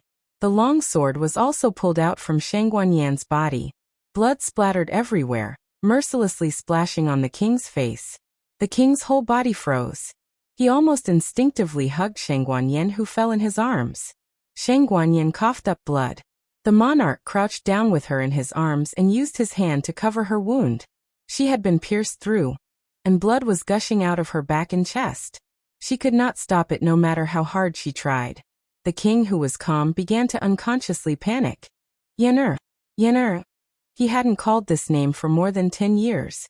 Shang Guanyan looked at him with her dying breath. Tears welled up in her eyes. I didn't want to block the sword for you. I haven't forgiven you. But you are my father. I have no mother. I can't. No father. The king's heart suddenly clenched into a ball and was in severe pain. Yana. Shang Guanyan's body temperature was rapidly decreasing. Her tears and blood flowed down together. I hate you. Hate that you always don't believe me. I waited for you in the imperial tomb. For so many years. You never came to see me. I hate you, she cried sadly in the pool of blood. Most of the things in the world are only cherished when they are lost. The king had never felt Shang Guanyan's death so clearly. He suddenly realized that he was losing her, losing his only flesh and blood with Xianyuan Hanyan. All the unpleasant memories of the past disappeared, and the only thing left in his mind was Shang Guanyan's goodness. He hugged Shang Guanyan in his arms. His throat couldn't help but swell with pain. I thought you hated me, and didn't want to see me. On this side, the father and daughter were separated by life and death. On the other side, Gu Jiao and Gu Chongqing were inseparable. The crown prince was dumbfounded. One after another, he was dumbfounded. Reason told him that it was fake. But everything was too real. Gu Jiao kicked Gu Chongqing again and sent him flying into the wall. Gu Chongqing was stuck on the wall for 3 seconds before he fell down. Gu Chongqing, or to be exact, Gu Qingfeng, covered his chest and madly cursed in his heart. No way, smelly girl, it's just acting. Do you have to be so realistic? Gu Jiao. Humph, I'm very dedicated. Digression. Today, I updated 10,000 words. Claw is almost broken. I need a ticket to continue writing. The latest chapter of this book is not finished yet. For more exciting content, please scan the QR code below to download the app. Novels are updated faster. Millions of novels are free to read. Novels with connotations that can't be found on the internet are all available here. https://www.zhhbqg.com/89642_896422826/106472825. HTML Genius will remember this site's address in a second. www.zhhbqg.com Bikuga mobile version reading website. Chapter 773. The latest chapter of this book is not finished yet. For more exciting content, please scan the QR code below to download the app. Novels are updated faster. Millions of novels are free to read. Novels that can't be found on the internet are all available here. Gu Jiao's literary drama is not good. It's very exaggerated and easy for people to fall out of character. But her martial arts drama is really good. Every move, every style, to their heart's content, makes people cry out in satisfaction. Genie Guard Leader. Cough cough, it seems that this feeling is not right. What are you doing? Hurry up and help. The crown prince finally came back to his senses. In fact, he was still somewhat confused. It's mainly because Xiao Heng and the others' acting is too good. The crown prince himself was almost moved. He seems to see the emperor and Shangguan Yan have an accident. His dawn has come. He is going to ascend the throne. On the importance of actors and scripts. Of course, he hasn't completely lost his mind. He doesn't have the guts to kill his father. The genie guard leader received the order and rushed toward Gu Jiao and Gu Qingfeng. Gu Qingfeng's lips hooked up. Great, you came to help me. Let's kill him together. Kill the emperor, that rotten old man. The genie guard leader staggered. Mother, I'm not here to help you. I'm here to kill you. If Gu Qingfeng doesn't admit it, you're not here to kill me. In the three-way melee, the emperor's attention was attracted by Shangguan Yan. How could he care about the three people fighting? That's it. Kill Xiao Lulang. Gu Qingfeng caught the genie guard leader's sword with both hands and opened his mouth. The genie guard leader was mad. Stop acting. Gu Qingfeng. You saw through me. I'm indeed injured. I can't force myself to use my martial arts. I'll leave the rest to you. I'm going to treat my injuries. The genie guard leader's body shook. This is also possible. Gu Qingfeng dodged and pushed him away. Gu Jiao perfectly dealt with the genie guard leader. The next one is Gu Qingfeng. He can't be left alive. If he dies, there will be no evidence. Gu Jiao snatched the long sword from his hand and turned around to stab his waist. The blood bag that she had hidden in advance instantly burst open. Gu Qingfeng flicked his wide sleeves and stuffed a small blood capsule into his mouth. He bit the capsule and spat out a mouthful of blood. He fell straight to the ground. Died. In the end, Gu Jiao's sword was pressed against the crown prince's neck. Stop! Xiao Heng's expression was grave as he called out to her. Young Master Xiao, it would be better if His Highness the Crown Prince was handed over to my imperial grandfather. On the other side, Shangguan Yan's head tilted in the monarch's arms and her arms drooped down. The emperor's face. Yan. Gu Jiao threw her sword away and walked over quickly. She knelt down on one knee and said, Let me see. Qingfeng's fingertips touched Shangguan Yan's neck. She's still breathing. She should have fainted due to excessive blood loss. Her situation is very dangerous. The bleeding must be stopped immediately. The emperor taking the initiative to punish Shangguan Yan and passively watching Shangguan Yan get injured were two completely different states of mind. One was that he knew in his heart that he wouldn't hurt Shangguan Yan's life. The other was that he could only leave everything to God. The emperor forced himself to calm down. Where's the state preceptor? State preceptor. Open the door. Call the state preceptor in. Gu Jiao and Xiao Heng quietly exchanged a look. Xiao Heng said, I'll see how to open the door. Xiao Darren, please find a way to stop my mother's bleeding. According to the plan, the door was unbreakable. The emperor must be immersed in this atmosphere.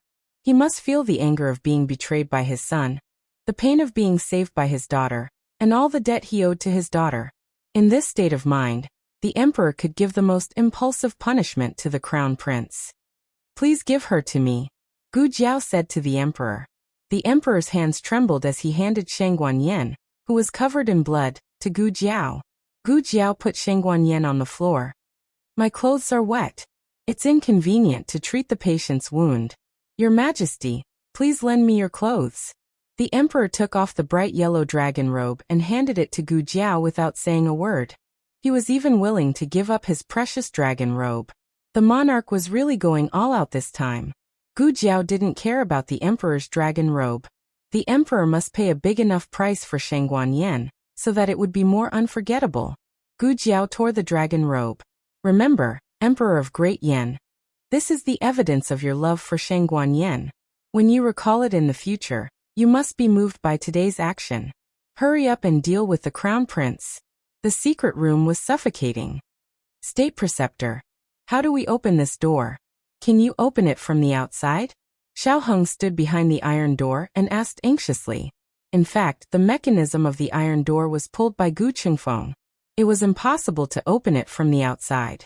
Outside the door, Yiqing looked at the state preceptor with a complicated look. The state preceptor said, We are trying to find a way. You can hold on for a while. Yi Qing was shocked. Xiaoheng said, "Hurry up, my mother's injury is too serious. She will die soon." The state preceptor said, "I know. Yuhi, go and find some tools to pry open the door." "Yes. Shifu." Yuhi's feet did not touch the ground as he left. Only Yi Qing was left looking at the state preceptor in surprise. He wanted to say something but stopped. Outside the door, in addition to the death warriors and disciples of the state preceptor hall, there were more than a dozen crown princes' brocade guards. He had some doubts, so he had to wait until private to talk to his master. In the secret room, when the emperor heard that the door couldn't be opened for a while, he couldn't help but be anxious. He asked Gu Jiao, "How is she? Hasn't the bleeding stopped yet?" Gu Jiao knelt beside Sheng Guanyan and tried to stop the bleeding for Sheng Guanyan. Her face was also full of Sheng Guanyan's blood, which looked shocking. Gu Jiao said, "Not yet, the injury is too serious. There are no medicinal materials or surgical equipment here. There is no effective way to stop the bleeding." Gu Jiao's words were the last straw that broke the camel's back. The emperor's anger toward the crown prince finally reached its peak. He coldly walked toward the crown prince. "I thought you were kind and respectful. Among all the princes, you have the most innocent heart. Even Elder Yang praised you for your good words and actions. You never forget the cleavage. You are neither the eldest son nor the first son. I resolutely set you as the crown prince of the Great Yin. Over the years, I know you have played some political games in the open and in the dark. I allowed you to cultivate your own forces and turned a blind eye to your efforts to win over the aristocratic families. I know you can't be a scheming and opinionated emperor. As long as you don't go too far, you can use the appropriate means. But Zhen never thought that Zhen's indulgence would actually grow your ambition. You are not satisfied with being the crown prince, are you? You want to kill the emperor. You want to ascend the throne as soon as possible." The emperor's aura was released. The crown prince's legs went soft and he knelt on the ground. "Father, I didn't kill the emperor. I also don't know what's going on with Long Outyin. Father, if you don't believe me, please summon Pang Hai. Pang Hai can prove that he colluded with Xiao Lulang first, then go to my mansion."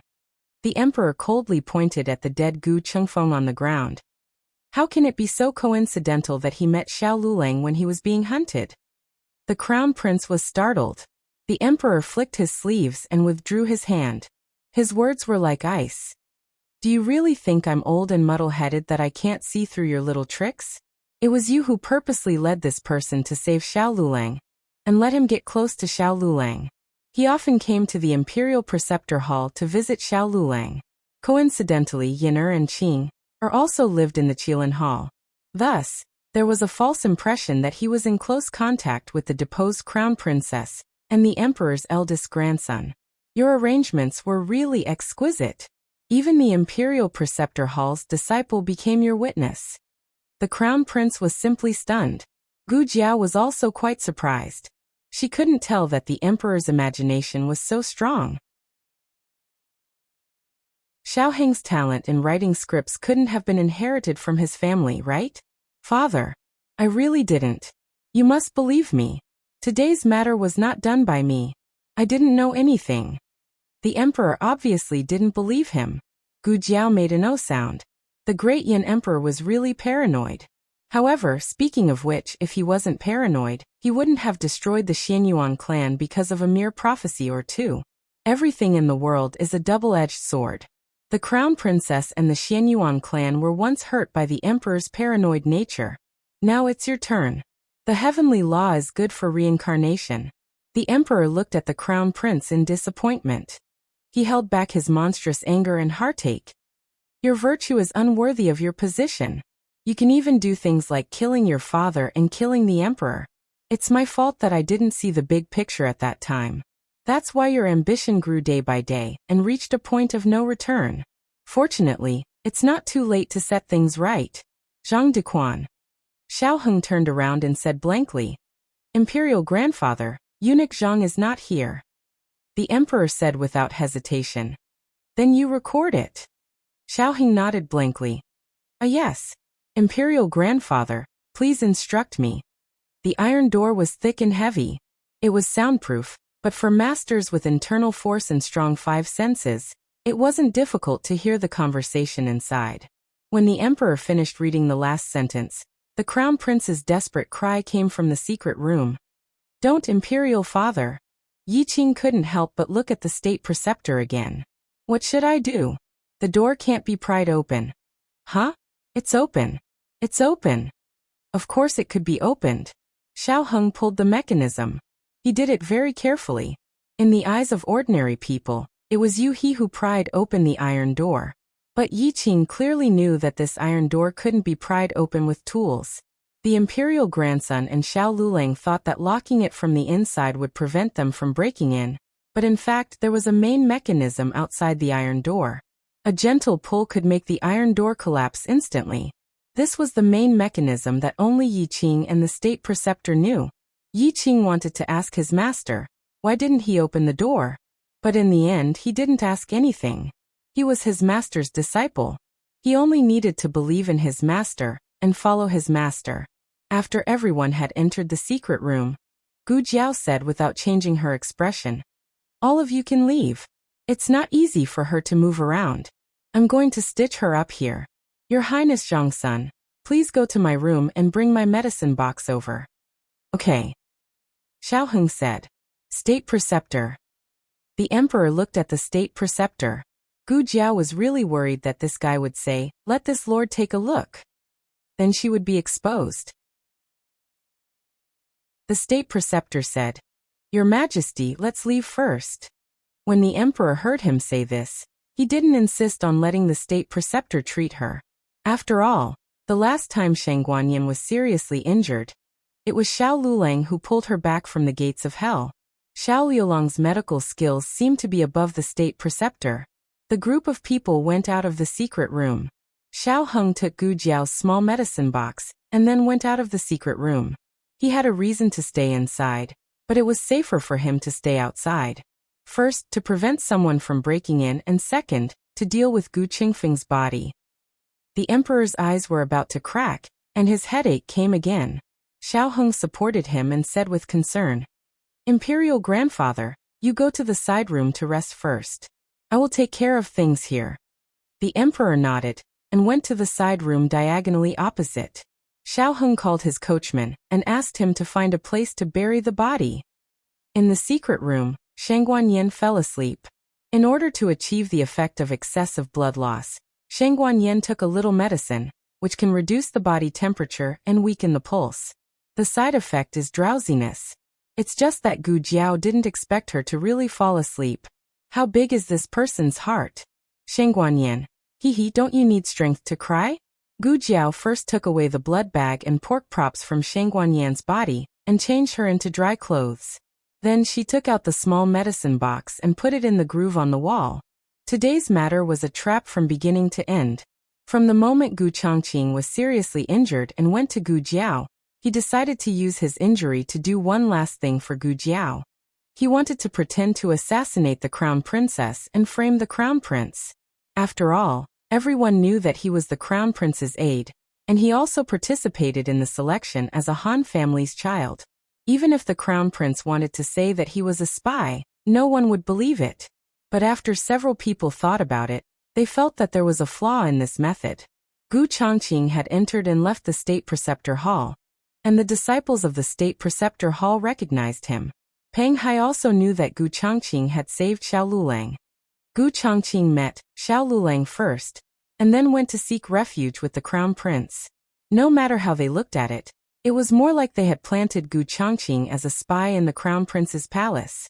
After thinking about it, Xiao Heng had a new plan in his heart. He asked Xiao Jiao to bring a letter and call Gu Qingfeng over. Gu Qingfeng's speed must be fast. He must dress up as Gu Changqing before the crown prince forcibly searched the state preceptor hall. He was Gu Changqing's younger brother, so his facial features were similar. With the help of Gu Jiao's imitation makeup, people who were not familiar with him would not be able to see the difference. Apart from the important factor of Gu Qingfeng, there were two other keys to the success of this plan. The first was to lure away the death warriors guarding the secret room. Although Xiao Heng didn't know martial arts, with his identity as the crown prince, It was not a problem for him to trick two death warriors. The old chancellor's disciple was just that amazing. After the death warriors were lured away, Gu Jiao brought Gu Chongqing and Gu Chengfeng into the secret room. She took out a small medicine box and had Gu Chongqing lie in the operation room. That place was a completely different dimension, so after taking away the medicine box, no one would be able to see it anymore. As for Gu Chengfeng, he was left in the secret room. Due to the lack of time, Gu Jiao didn't have time to lock the door properly. She was really worried that the state preceptor would see through the clues and guess that she was the one who did it. In order to clean up the mess for her, he would trick the monarch to leave. Why did she think that the state preceptor would cover for her? This was something she also couldn't understand. He was clearly a very cunning person. Yet she was worried that he would come help her. This was truly a strange kind of worry. Fortunately, the state preceptor didn't let Yi Qing cover for her. Only then could the later plan be carried out smoothly. And the second key to success was the monarch. According to the original plan, they had to make a big fuss with the crown prince in the Qilin Hall. Only when the situation couldn't be resolved would the monarch be alerted. Who would have thought that the monarch would actually come himself? It was at least half an hour earlier than expected. Don't underestimate this half an hour. The earlier the plan was completed, the earlier Gu Jiao could enter the operation room to rescue Gu Chongqing. They were racing against time with the King of Hell. What the little princess unintentionally fought for was the hope of Gu Chongqing being saved for them. DDD. A cold mechanical sound came from the instrument. Gu Jiao walked over. Gu Chongqing, who had already changed into a hospital gown, was weakly lying on the operation table. He was seriously injured and his consciousness was already blurred. However, the moment Gu Jiao walked towards him, he seemed to have sensed something and slowly opened his heavy eyelids. He was wearing an oxygen mask and didn't have the strength to speak. Don't speak. Gu Jiao noticed his breathing. You have to conserve your strength. Also, I'm going to perform the operation on you. After she finished speaking, she prepared to anesthetize Gu Chongqing. However, she discovered that there was no anesthetic in the medicine cabinet. She suddenly remembered that Gu Chongqing had a rare anti-anesthetic physique.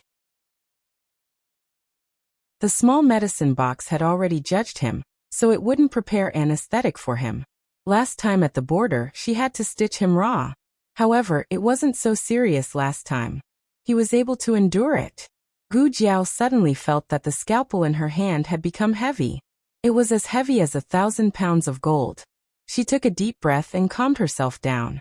Gu Chongqing's heart rate and blood pressure began to drop rapidly. A red line appeared on the instrument, and the alarm sounded. Gu Jiao frowned. Only then did she discover that Gu Chongqing's injuries were more serious than the previous diagnosis. Gu Chongqing had been using the last of his internal energy to stabilize his injuries. He had been pretending that it wasn't that serious. He didn't have 2 hours to wait. He wouldn't be able to hold on for more than an hour. Gu Jiao tightened her grip on the scalpel. Why did you do this? If she had known that his injuries were so serious, she wouldn't have agreed to the plan to overthrow the crown prince. She would have directly performed the operation on him. After all, the crown prince wouldn't be able to find them. Gu Chongqing looked at his sister weakly. His pale lips curled up slightly. You want to send little Jing Kong home. I want to send you home too. Even if I fall, I want to become a brick under your feet and pave the way for you home. The latest chapter of this book is not finished yet. For more exciting content, please scan the QR code below to download the app. Novels are updated faster and more fully. Millions of novels are free to read. There are novels with connotations that can't be found on the internet here. https://www.zhhbqg.com/89642_8964286/10645271. HTML Genius memorized the website address in 1 second. www.zhhbqg.com Bikugo mobile reading website. Chapter 774. The latest chapter of this book is not finished yet. For more exciting content, please scan the QR code below to download the app. Novels are updated faster. Millions of novels are free to read. Novels with content that cannot be found online are available here. In the middle of the night, the crescent moon hung high in the sky. Renshou Palace was silent. Jiao Jiao. On the phoenix bed, Empress Dowager Zhuang woke up with a start. She opened her eyes and saw the familiar top of the bed. She was in a trance for a moment. Empress Dowager, what's wrong? Eunuch Qin, who was on duty outside the door, heard the movement. He pushed the door open and came to Empress Dowager Zhuang's phoenix bed. He lifted the curtain and hung it with a hanging hook. This summer was not as hot as previous years. In addition, there was an ice basin in the bedchamber. Eunuch Qin came in and felt cool, but Empress Dowager Zhuang was sweating. Empress Dowager Zhuang was panting in shock. Eunuch Qin looked at her worriedly. Empress Dowager, did you have a nightmare again? Did you dream of Miss Gu again? I just heard you call Miss Gu's name. Empress Dowager Zhuang lifted the thin silk quilt. Eunuch Qin knew that she wanted to get out of bed and quickly reached out to help her. Empress Dowager Zhuang sat up with his help. Eunuch Qin wanted to kneel down to help her put on her shoes. She waved her hand. It's okay. In Baishui Alley, no one served her. She had to work. She was used to it. Empress Dowager Zhuang walked to the window with her shoes on. Eunuch Qin put down the curtain and walked over to open the window. He lit a piece of incense that Gu Jiao made before she left. Empress Dowager Zhuang looked at the stars in the sky and the lonely crescent moon. She sighed. I've been gone for so long. I don't know how things are over there. Did Gu Yan survive? Eunuch Qin smiled. Young Master Gu is blessed by the heavens. He will be able to turn misfortune into blessing. What's more, he has Miss Gu and Lord Xiao by his side. Empress Dowager, are you still worried about their abilities? Empress Dowager Zhuang's eyes. The Yan Kingdom is an unshakable mountain. A person's ability is small and ridiculous in front of this mountain. But even so, these two children will not give up, right? Empress Dowager. What was she talking about? Why did he not understand? Empress Dowager Zhuang said faintly, a mayfly trying to shake a tree. How ridiculous is that? The more Eunuch Qin listened, the more confused he became. Empress Dowager Zhuang looked in the direction of the Yan Kingdom. I have been dreaming of bad things these days. Eunuch Qin asked respectfully, what did you dream of?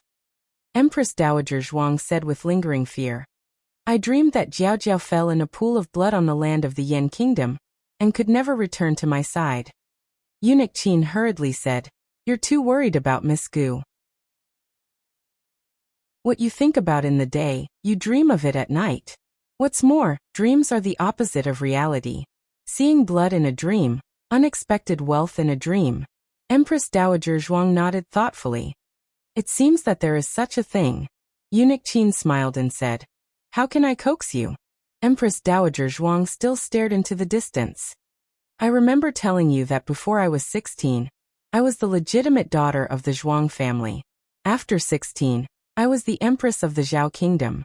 At 40, I became the Empress Dowager of the Zhao Kingdom. I have been living for the Zhuang family, the imperial court, and the Zhao Kingdom all my life. At this age, I don't have many years left to live. I want to live for myself. Eunuch Qin was scared by these words and hurriedly said, Empress Dowager, you have to live a long life.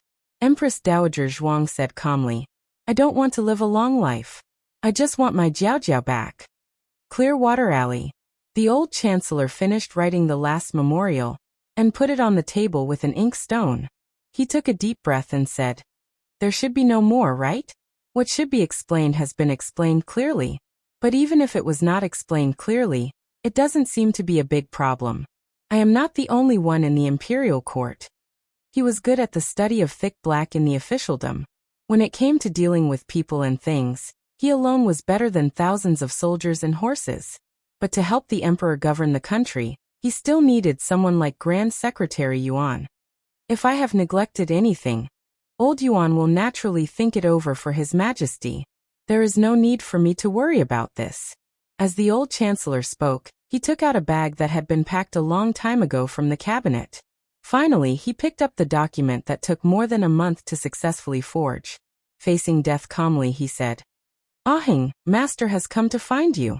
He carried the bag and left the room. Thunder rumbled in the sky.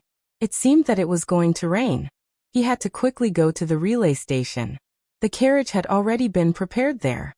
He removed the latch and carefully opened the courtyard door. A flash of lightning appeared, illuminating the old lady's small and gloomy figure at the door. The old chancellor was scared out of his wits and almost went to see the previous emperor on the spot. The old chancellor quickly pulled his 3 souls and 7 spirits back into his body and angrily said, "Zhuangjins, what are you doing?" Zhuangjin said expressionlessly, "I also want to go." The old chancellor's eyes flashed and hid the bag in his hand behind his back. Go, go, go. Go where? Go where? I don't understand what you are saying in the middle of the night. Zhuangjins carried the bag in one hand and raised the kitchen knife in the other hand. Her eyes were full of murderous intent. Are you bringing me or not? If not, I will kill you. Old Chancellor. Great Yan Imperial Tutor Hall. The monarch was angered by the crown prince. His headache was getting worse and worse. Imperial Tutor Darren had a disciple boil a bowl of tranquilizing and pain-relieving medicine for him. After taking it, the monarch fell asleep under the effect of the medicine. Gu Qingfeng, who had washed off his disguise, was pacing back and forth in the corridor outside the secret room. He didn't say anything, but he was so nervous that he bit his fingers. Xiaoheng stood quietly opposite the secret room. The people in the Imperial Tutor Hall had all left. Even the 2 men of sacrifice who were guarding the secret room were standing outside the main door of the Qilin Hall. Xiaoheng looked calm on the surface. In his heart, he was very worried about Gu Changqing's situation. However, the monarch came earlier than expected. The rescue for Gu Changqing was also carried out earlier. There should be hope for him to be cured, right? My eldest brother will be fine, right? Gu Qingfeng asked. This was the 37th time he asked. Xiaoheng answered him patiently like the 36th time. Believe in your eldest brother and believe in her. Gu Qingfeng bit his fingers and muttered. Yes, that's right. That girl can't do anything else, but her medical skills are not bad. She will definitely be able to cure my eldest brother. My eldest brother can survive. My eldest brother hasn't gotten married yet. He can't die like this. Xiaoheng didn't disturb his muttering. He looked at the dark clouds in the sky. The road they were going to take was an extremely dangerous one. It was filled with unknown dangers. Everyone could be sacrificed at any time. They were already very weak. Gu Changqing's mishap had undoubtedly made their already weak camp even worse. They had to pay such a terrible price just to pull the crown prince off his horse. It could be foreseen that the road ahead would be very difficult. But even so, they still had to go on without turning back. After 6 hours, Gu Jiao finally came out of the secret room. The moment the iron door opened, Gu Qingfeng rushed in. How is my eldest brother? Xiaoheng followed closely behind. Gu Jiao took the small medicine box and closed the passage to another dimension. At first glance, the secret room returned to its previous emptiness. But Xiaoheng and Gu Qingfeng had both seen the operating room when they sent Gu Changqing in. It was real, but it had really disappeared. This was the first time they had felt Gu Jiao's secret so clearly. Gu Jiao said, he is in the intensive care unit. His life is not out of danger yet. It was strange. In the past, she could only see the operating room. There were several doors in the operating room. In the past, she could only open the door that connected to the secret room. Today, another door was opened. Behind the door was an intensive care unit. She guessed that with the recovery of her strength, the damaged brainwaves had also been repaired to a certain extent. This allowed her to have more connections with the small medicine box, which also allowed the small medicine box to open more dimensions. My eldest brother will get better, right? Gu Qingfeng had never looked at Gu Jiao with such pleading eyes. Gu Jiao said, I will do my best to save him. Even if there was a glimmer of hope, she would not give up. Gu Changqing, don't give up. I don't want you to be a brick under my feet. I want to fight side by side with you. How are you? Xiaoheng asked Gu Jiao. Gu Jiao shook her head. I'm fine. Let's go out first. This was not the place to talk. Xiaoheng carried the sleeping Shangguan Yin out of the secret room. Gu Jiao had to go back to the room to change her clothes before coming in. Gu Qingfeng was the last one. He looked at Gu Jiao's obviously delicate and slender back, but it seemed to be full of endless power. He thought of her incomprehensible secrets. He opened his mouth and stopped her. Are you a god in the sky? Gu Jiao paused her footsteps, half turned her head, and looked at the shadow on the ground. Maybe I'm just a demon. Gu Qingfeng froze. This road is very dangerous. I'll go alone. Don't come near me. Don't make any more sacrifices. It doesn't matter. Gu Qingfeng clenched his fists and looked at her back. Whether you're a human or a ghost, a god or a demon, it doesn't matter. You're not afraid. Gu Jiao stopped and asked him. Her ability and her knowledge were not something that people in this space-time could understand. It was easy for people to regard her as a monster. Gu Qingfeng's heart was terrified, but his mouth didn't admit it. How can a demon be injured? It also bleeds the same blood as us. Gu Jiao. Is it? Gu Qingfeng coughed softly. Hey, big brother is injured. I'll protect you from now on. Gu Jiao continued to walk forward, faintly pulling her lips. Beat me first. Gu Qingfeng's face darkened. Digression, if you don't get double at the end of the month, you don't need to keep the monthly ticket. You can throw it away now. The latest chapter of this book is not finished yet. For more exciting content, please scan the QR code below to download the app. Novels are updated faster. Millions of novels are free to read. Novels with content that can't be found on the internet are all available here. https://www.zhbqg.com/89642_8964286/106450650615. HTML Genius remembered this site's address in a second. www.zhbqg.com Bikugo mobile reading website. Chapter 775. The latest chapter of this book is not finished yet. For more exciting content, please scan the QR code below to download the app. The novel will be updated even faster. Millions of novels will be read for free. All the novels that you can't find online can be found here. Gu Jiao first went to Xiaoheng's place to see little Jing Kong. The two little kids had played for the whole night, and were so tired that they fell asleep. Because the monarch's headache had flared up and he was resting in the side room of the Qilin Hall, the young princess didn't return to the palace. The two little kids fell asleep on the bed. Gu Jiao bent down and touched little Jing Kong's forehead, then touched the young princess's forehead. She said softly, "Thank you, Light Shui." If the young princess hadn't brought the monarch to Gu Chongqing in advance by a freak combination of factors, and bought an hour for Gu Chongqing would have been a cold corpse by the time they finished fighting with the crown prince. Although Gu Chongqing wasn't out of danger yet, at least she had a chance to save him. The young princess naturally couldn't hear what her teacher was saying. She was sleeping very soundly. Her small mouth opened and closed, and she was happily snoring. Gu Jiao returned to her room. She fetched water from the side room to wash her hair and shower, then changed into a set of dry clothes. Just as she fastened her belt, there was a knock on the door. "It's me," Xiaoheng said. Gu Jiao walked over and opened the door for him. She had just taken a bath, and was wearing loose pajamas. It was late at night, and her black hair was casually tied up with a cloth towel. A strand of black hair slipped out and drooped on the left side of her face.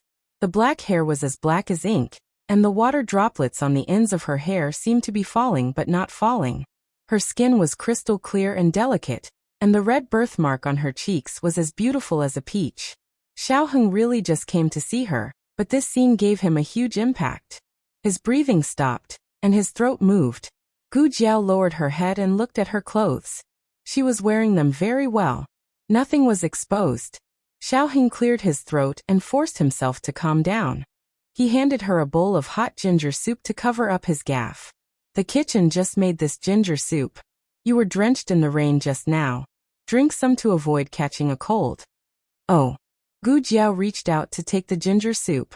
"I'll do it," Xiaoheng said, then paused. "Is it convenient for you to come in?" "Sure." Gu Jiao stepped aside and gestured for him to enter. Xiaoheng brought the ginger soup into the house. Gu Jiao had just taken a bath in the side room. The air was filled with the cold fragrance of the Chinese honey locust flower, and her enchanting body fragrance.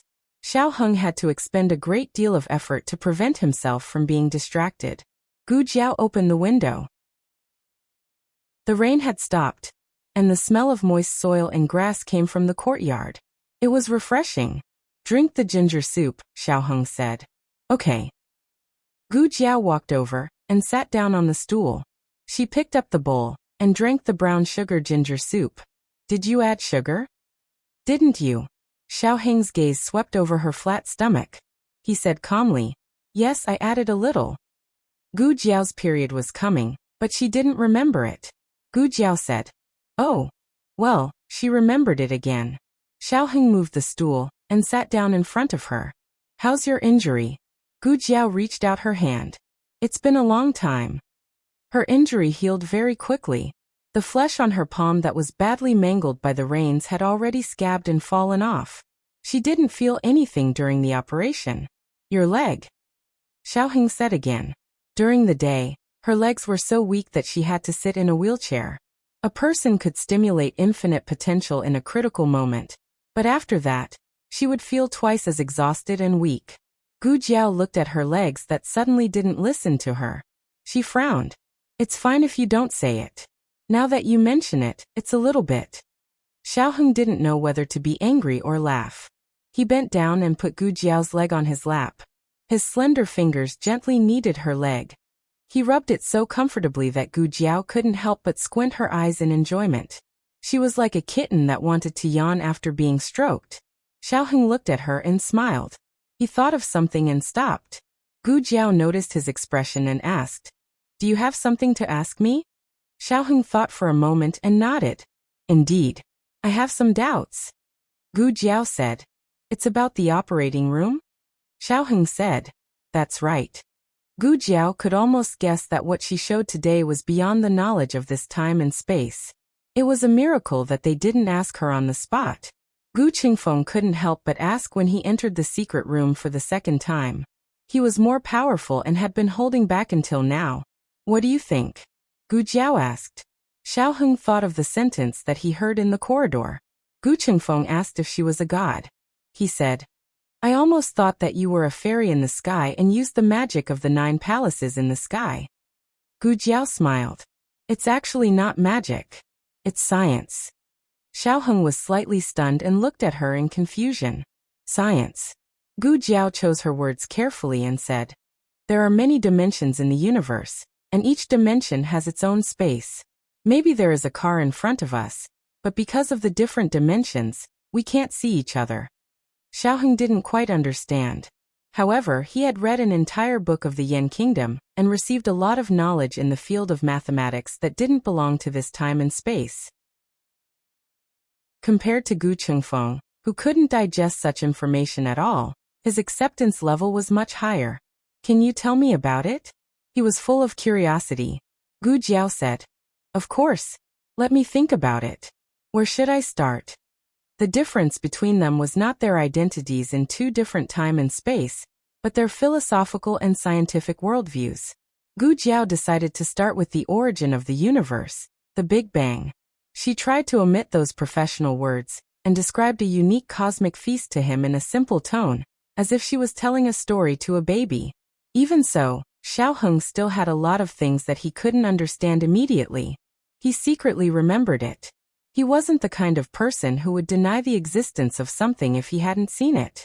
Compared to the 8-legged essay of the imperial examination, what Gu Jiao said aroused his strong interest.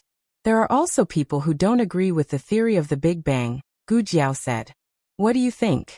Xiao Heng asked. It doesn't matter. I'm not interested anyway, Gu Jiao said. Xiao Heng was speechless. You can remember so much even if you're not interested. If you're interested, won't you be heaven-defying? Gu Jiao looked at him in deep thought and said, That's it for today. Digest it well. I'll continue with it another day. Okay. Xiao Heng nodded. Gu Jiao said, I should go see Gu Changqing. Right, there's something I don't quite understand. Xiao Heng asked, What is it? Gu Jiao paused and said, Gu Changqing said that the crown prince. No, he's not the crown prince anymore. Shang Guanqi already knows that I'm not the real Xiao Lulang. Why didn't he expose me in front of the king? Xiao Heng also carefully analyzed this point. He said, because exposing you only proves that you're a bad person. It can't wash away his crime of regicide. These are two completely different things. Even if he insists that you're a spy sent by Shang Guanyan, where's the evidence? If he can't come up with evidence, it'll become another empty slander against Shang Guanyan. Gu Jiao suddenly realized, so that's how it is. Xiao Heng then said, there's another important reason. You don't have a strong backer. It's more advantageous for the Black Wind Cavalry to fall into your hands than the other aristocratic families. It'll be easier for him to get it back in the future. Gu Jiao snorted. So he's actually using me. Shang Guanqi is more scheming than I thought. Xiao Heng tidied up the strand of black hair on her temple and looked at her tenderly and firmly. He will understand one day that you who he despises are his most unshakable enemy. Speaking of enemies, Gu Jiao frowned. The Crown Prince has a master who can hurt Gu Chongqing. Gu Chongqing has never seen him before. It's very strange. Xiao Heng pondered for a moment. It's indeed strange. Since that person is so powerful, why didn't he participate in this selection? He should be a more suitable candidate than Gu Chongqing. Gu Jiao touched her chin. I'll find an opportunity to go to the Crown Prince's palace to investigate. I'll go, Xiao Heng said. I'm the Crown Prince's grandson. When the king wakes up, I'll find an excuse to go to the Crown Prince's palace and see who the person who hurt him is. The news of Shang Guanqi being deposed of the Crown Prince spread to the imperial palace that night. Imperial concubine Han was copying Buddhist scriptures in her room. When she heard this bad news, the brush in her hand fell onto the Buddhist scriptures that she was halfway copying. The Buddhist scriptures on the paper were instantly destroyed. Imperial concubine Han sat down on the cushion and turned her head to look coldly at the little eunuch kneeling at the door. Repeat what you just said to me again. What happened to my son? The little eunuch hit the ground with his forehead and stammered on the ground. Replying to master, the second prince tried to assassinate the king in the state preceptor hall. The king was furious and punished. The second prince was deposed of the second prince's position as the crown prince. Imperial concubine Han crushed the Buddhist scriptures in her hand into a ball. Nonsense! How could the crown prince try to assassinate the king? The little eunuch said in fear. This servant just heard the news. Imperial concubine Han sternly said, Go! Call the people around the crown prince. Yes. The little eunuch scrambled out. There's no need to call, this matter is true. Accompanied by a deep voice, a man dressed in a black cloak walked out of the night. Imperial concubine Han winked at the head eunuch beside her. The head eunuch understood and took the two trusted palace maids out of the hall and closed the door from the outside. Imperial concubine Han glanced at the man. Her expression was not as disdainful as when she was in front of the servants. But after all, such a big matter had happened, so she couldn't give a good face. You're here, she lightly said. What's going on? The black-robed man sat down cross-legged opposite her. It's a troublesome guy. Imperial concubine Han was slightly surprised. There aren't many people who can make you feel troublesome. The black-robed man slowly sighed. It's the crown prince's aide. This matter can be considered as my negligence. I couldn't kill him with a sword and let him escape. The crown prince went to catch him, but he fell into Shang Guanyan's trap. Imperial concubine Han asked, Was it done by Shang Guanyan? The black-robed man lightly said. It could also be the imperial grandson. After all, both mother and son were there. It wasn't a flawless plan, but it was calculated to the extreme. In addition, the Imperial Preceptor Hall also played a very interesting role in this incident. Imperial concubine Han frowned. What do you mean? The black-robed man said. With the status of the Imperial Preceptor, he could have stopped the second prince from entering the Imperial Preceptor Hall to search, but he didn't do so. I think he did it deliberately. Imperial concubine Han said in disbelief. You mean the Imperial Preceptor colluded with Shang Guanyan? That's impossible. Shang Guanyan and the Xianyuan family ended up like this because of the imperial preceptor. The black-robed man sighed and slowly said, Imperial concubine in this world, the more impossible things are, the more unexpected they are. You are confused by the situation, but I'm a bystander, so you probably won't believe me. Even if the emperor slightly suspects the role played by the imperial preceptor Hall, I'm afraid he won't abolish the second prince's crown prince position on the spot.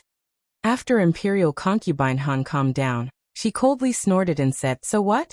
Can the imperial preceptor Hall's hands reach this imperial concubine? This imperial concubine doesn't care what kind of deal Shang Guanyan made with the imperial preceptor behind his back. As long as she dares to restore her status as the imperial concubine, this imperial concubine will have a way to deal with her. The black-robed man kindly advised. Shang Guanyan is different from more than 10 years ago. Imperial concubine can't be careless. Imperial concubine Han disdainfully said. She's just an imperial concubine. Even her imperial mother, Xianyuan Hanyan, was defeated by this imperial concubine. Even the empress couldn't defeat this imperial concubine. Does she think she's so great? The black-robed man raised his teacup. Imperial concubine's skill is worthy of being the first in the 6 palaces. Imperial concubine Han sneered. This imperial concubine has never lost. The moon was bright and the stars were few. A shabby carriage arrived at the gate of the outer city of Chengdu with a clanging sound. The guard stopped the carriage. Stop. Who is it? The coachman stopped the carriage. A little old man with a serious face and a hint of a saint's aura lifted the curtain of the carriage and handed over the document in his hand. Little brother, please make an exception. We are in a hurry to enter the city. The guard opened the document and looked at it. Are you the master of Lingbo Academy? Why are you out of the city? The little old man smiled and said, I went back to my hometown to visit my relatives. The gate is closed. Another guard in the city yelled. Generally, when the gate was closed, no one was allowed to enter the city. The little old man gave him a money bag. The guard weighed it and was very satisfied with its weight. He put the money bag into his arms without leaving a trace and said with a solemn expression, A lot of things have happened in Chengdu recently. Those who come to Chengdu have to be strictly checked. It's reasonable to check your travel permit to return home. But the guard who checked the travel permit got off duty a quarter of an hour ago. But I see that you're old and it's inconvenient for you to sleep outside, so I'll make it easy for you. Wait, who else is in the carriage? The little old man said with a calm expression. It's my wife. The guard glanced at the curtain. He saw a plainly dressed old lady holding a jar of candied fruits and nibbling on them. What are you looking at? The old lady glared at him fiercely. The guard was stunned by the scolding. They want to check the household register. Are they a couple just because they say so? At this moment, the old lady's back was itchy and she wanted to scratch it. As soon as she raised her hand, the guard saw the little old man beside her and reflexively covered his head. The guard was speechless. She wouldn't be able to do this without being oppressed for decades. There was no need to check. If they weren't a couple, he would chop his head off. The latest chapter of this book is not finished yet. For more exciting content, please scan the QR code below to download the app. Novels are updated faster and more complete. Millions of novels are free to read. Novels with connotations that can't be found online are all available here. https://www.zhhbqg.com/89642_8964286/1064311160. HTML Genius memorized the website address in 1 second. www.zhhbqg.com Biku Pavilion mobile reading website.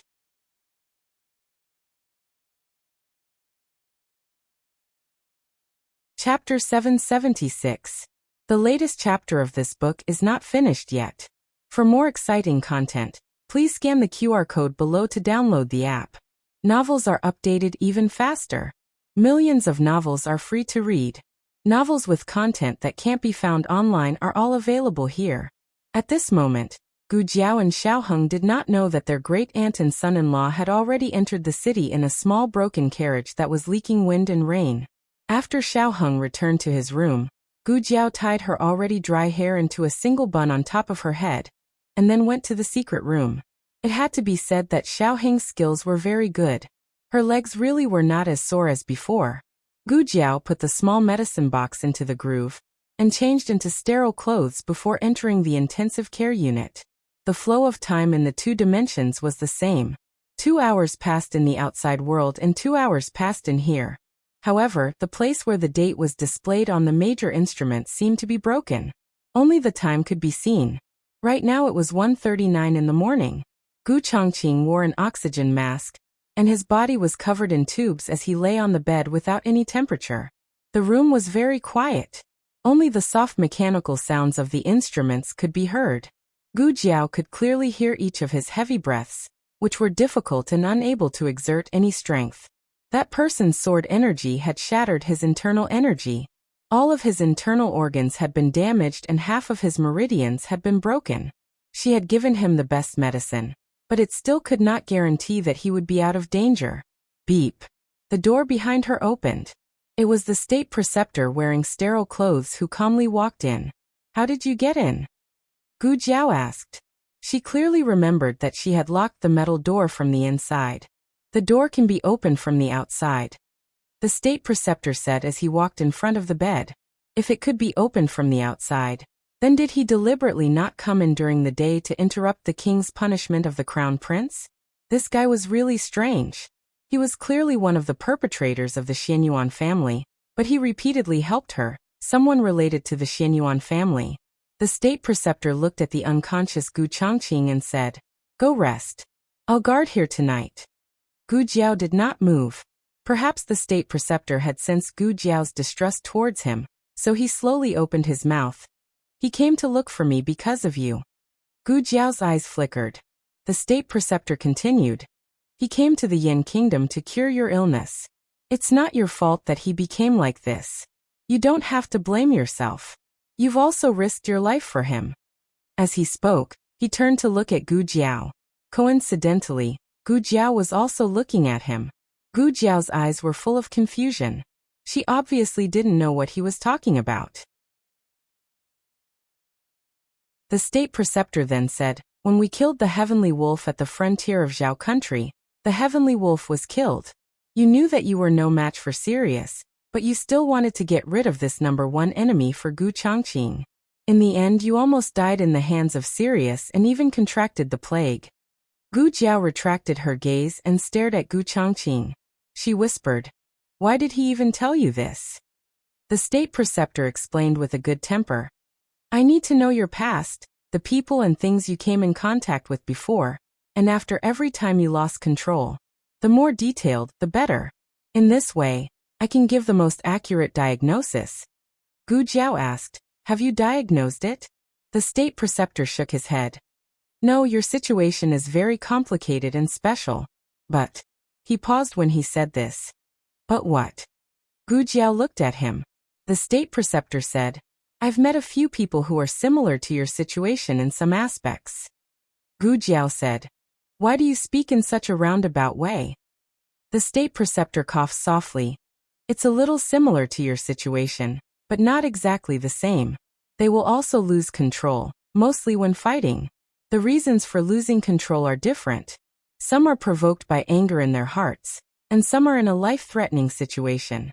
When they don't lose control, they are no different from normal people." Gu Jiao thought for a moment. "Will their strength increase after losing control?" The state preceptor said, "Yes, but not as much as you. That's why I said that your situation is similar, but not exactly the same." It was indeed different. The violent factors in her body were always there, but she had already gotten used to their existence. It was like a person who was born with pain.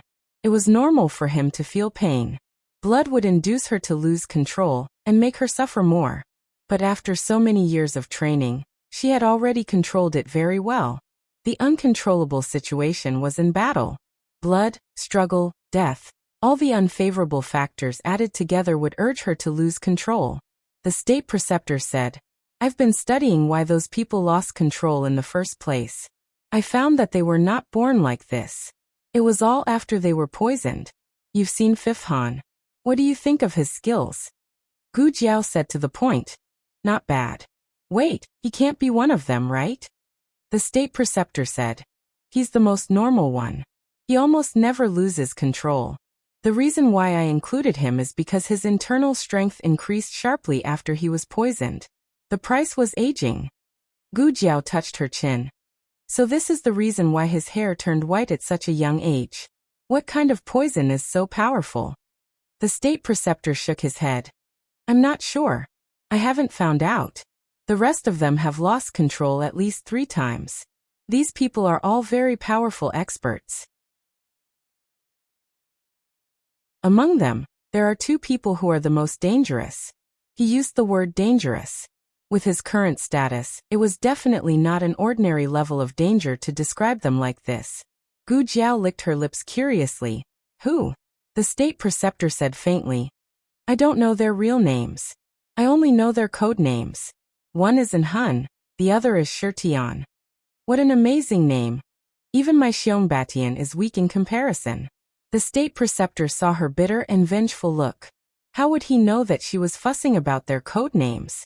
He thought that she was thinking about the identity of the other party. He said, Hun is now the aide of Imperial concubine Han. If I didn't guess incorrectly, the person who injured Gu Changqing is him. Very good. Even the real name of Gu Changqing was known. The state preceptor faintly said, I want to remind you, don't easily find Hun for revenge. You are not his opponent. The only person who can deal with Hun is Shirtian. Unfortunately, Shirtian disappeared from Yin Empire in 21 years. No one knows where he went. Until now, there is no news. 21 years ago. Wasn't that the year when the late emperor of Zhao Empire passed away? Before the late emperor of Zhao Empire passed away, he bestowed Princess Xinyang with 4 dragon shadow guards. He also left behind a posthumous edict for Princess Xinyang and Marquis Xianping to get married during his mourning period. That year Long Yi had entered. Gu Jiao looked at the state preceptor and asked, How old is Shirtian? The state preceptor recalled in his mind and said, When he disappeared he was still young. He was around 13 or 14 years old. It matched with Long Yi's age. Could it really be Long Yi? Gu Jiao couldn't help but think of the portrait she saw last time in Book Collection Pavilion. The youth in the portrait was very similar to Long Yi. Gu Jiao calmly asked, Can I see the portrait of Hun and Shirtian? Dawn was breaking. The monarch woke up from his sleep. In the end he had taken medicine. The medicine was still in effect, so his whole body was dizzy. Hearing the movement, Zhang Dequan hastily got up from the mattress and quietly came to the bedside. Your Majesty, you woke up? Does your head still hurt? Do you want this slave to go and invite state preceptor? No need. The monarch sat up and slowly asked, Where is third princess and light Shui? Third princess? The monarch called third princess before Shangguan Yen was 1 month old. Since Shangguan Yen was conferred the title of crown princess on the 1-month-old banquet, the monarch only called her 2 names. Crown princess in front of people and Yener behind people. The monarch might call her crown princess, but the monarch would never call her third princess. It seemed that the little mistress of dragons stranded in Shallow Beach was going to restore her identity as an imperial princess. Zhang Dequan hurriedly reported, Replying to your Majesty, little princess is resting in the next room. This slave asked the wet nurse in the palace to come and take care of her. The third princess was rescued in the secret room for 6 hours before she came out. The third princess already had an old injury, and there were nails in her spine. She also took a sword for your Majesty, Commander Xiao said. Whether she could wake up or not depends on the third princess' luck. After the monarch woke up for a moment, he felt that the punishment he gave to Shangguan Qi seemed to be too much. In the beginning, Shangguan Qi didn't want to kill him. It was the assassin who took the initiative to bewitch the crown prince to kill the monarch. But when he heard that Shangguan Yen might not survive, the monarch's anger rose again. Why didn't Shangguan Qi rush over to block the sword? His people plotted a rebellion, but Shangguan Yen was stabbed instead. He didn't say anything to stop it. Scared silly? Heh, I'm afraid he acquiesced to the actions of the assassin. The monarch began to imagine again. The more he imagined, the angrier he became. I should have crippled him earlier. The monarch went to Shang Guanyan's room. Shang Guanyan's injury was made with a prop. When the gauze was removed, the stitched wound could really be seen. But in fact, the monarch didn't really want to remove her gauze. The monarch looked at Xiao Heng, who was waiting by the bed, and sighed. Your own body is more important. Don't overwork yourself. There are palace servants here. Although it was said that there were palace servants, in fact, there was only a little palace maid. The monarch felt more guilty in his heart. Zhang Dequan. This slave is here. Zhang Dequan stepped forward and said knowingly, after this slave returns to the palace, I will immediately pick a few clever palace servants. The monarch still had to go to court, so he stood by the bed for a while, and then left. Respectfully send off Imperial Grandfather. Xiao Heng cupped his fist and saluted. Gone. Shang Guanyan opened the mosquito net, and poked her head out of the mosquito net. Xiao Heng hurriedly pressed her back into the mosquito net. Imperial Grandfather, take care. She hasn't stepped out yet. Digression, for my grandaunt's appearance, I'm asking for a wave of monthly votes. The latest chapter of this book is not finished yet. For more wonderful content, please scan the QR code below to download the app. Novels are updated faster. Millions of novels are free to read. Novels with connotations that can't be found on the internet are all available here. https://www.zhbqg.com/89642_896428266/106429976. HTML Genius remembers this site's address in a second. www.zhbqg.com Bikugo mobile version reading website.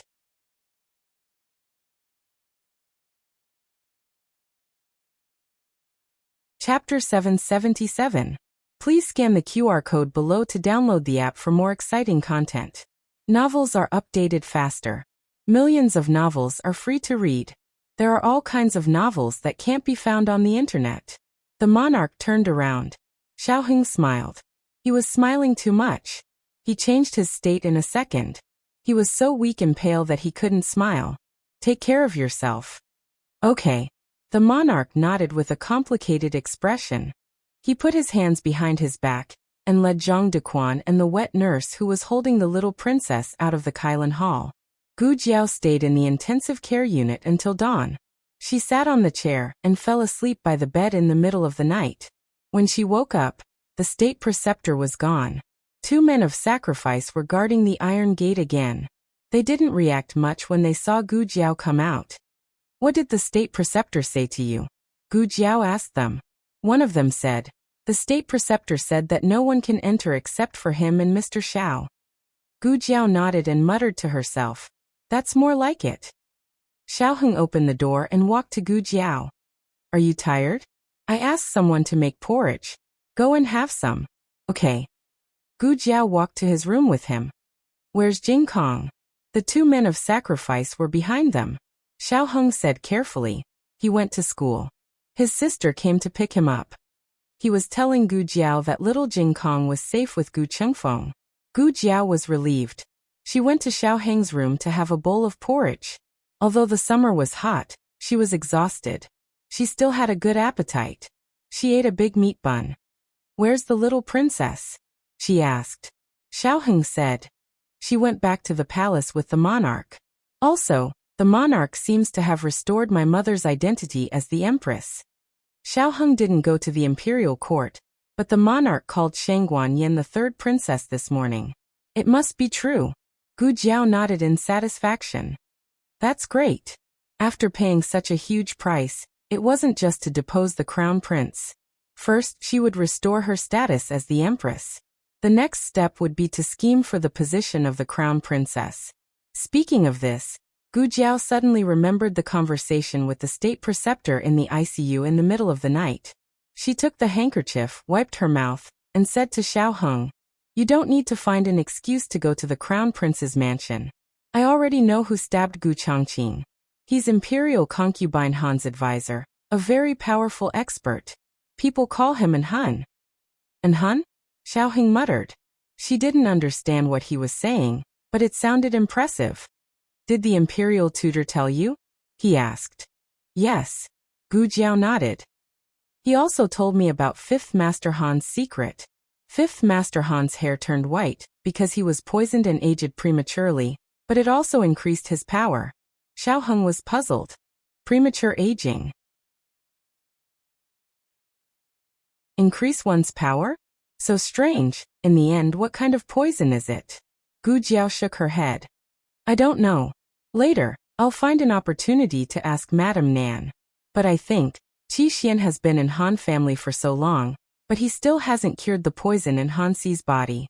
I'm afraid the origin of this poison is not simple. In addition, the state preceptor also mentioned a person, but I don't know whether it's Long Yi or not. In those years, the late emperor left behind a total of 8 dragon shadow guards. Among them, the younger one was given to the emperor of Zhao country, and the older one was given to Princess Xinyang. These death warriors were all bought by the old Liang Wang through the underground martial arts field. At the time of purchase, both sides concluded a 10-year contract, and they were trained according to the requirements of the late emperor. And the dragon shadow guards given to Princess Xinyang were the first batch of death warriors. They were already almost trained. If they still needed to continue training in the camp, perhaps Long Yi would have been exposed. Sometimes, life was truly full of coincidences. Gu Jiao and Xiao Heng talked about the matter of Sky Splitter and in Han. Xiao Heng asked, "Do you think Long Yi is Sky Splitter?" Gu Jiao thought for a moment and said, "If it was only the state preceptor who said so, I might not easily think of Long Yi. But last time I saw a portrait from the 3rd floor of the library pavilion. The youth in the portrait was very similar to Long Yi." Xiao Heng was silent. 3rd floor. The entire state preceptor hall, no, to be exact, the biggest secret of the entire Yin country was there.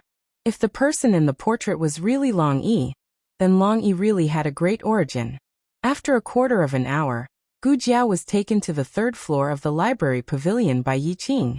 She had obtained the state preceptor's permission to read a certain area, but she still couldn't wander around the rest of the place. She looked at the 3-meter-high big bookshelf in front of her and said in a daze, "I just want to find the portrait of Sky Splitter. There's no need to be so ostentatious." This big bookshelf that occupied almost an entire wall was something she could look at. Yi Qing pointed to the bookshelf and said, "There are portraits of Sky Splitter and in Han in here." Gu Jiao was slightly stunned. "What do you mean?" Yi Qing explained, "Sky Splitter and in Han never show their true faces. These are all portraits drawn by people who claim to have seen Sky Splitter, and in Han in Jianghu. They were collected here by my master." Gu Jiao squeezed out a few words from the gap of her teeth.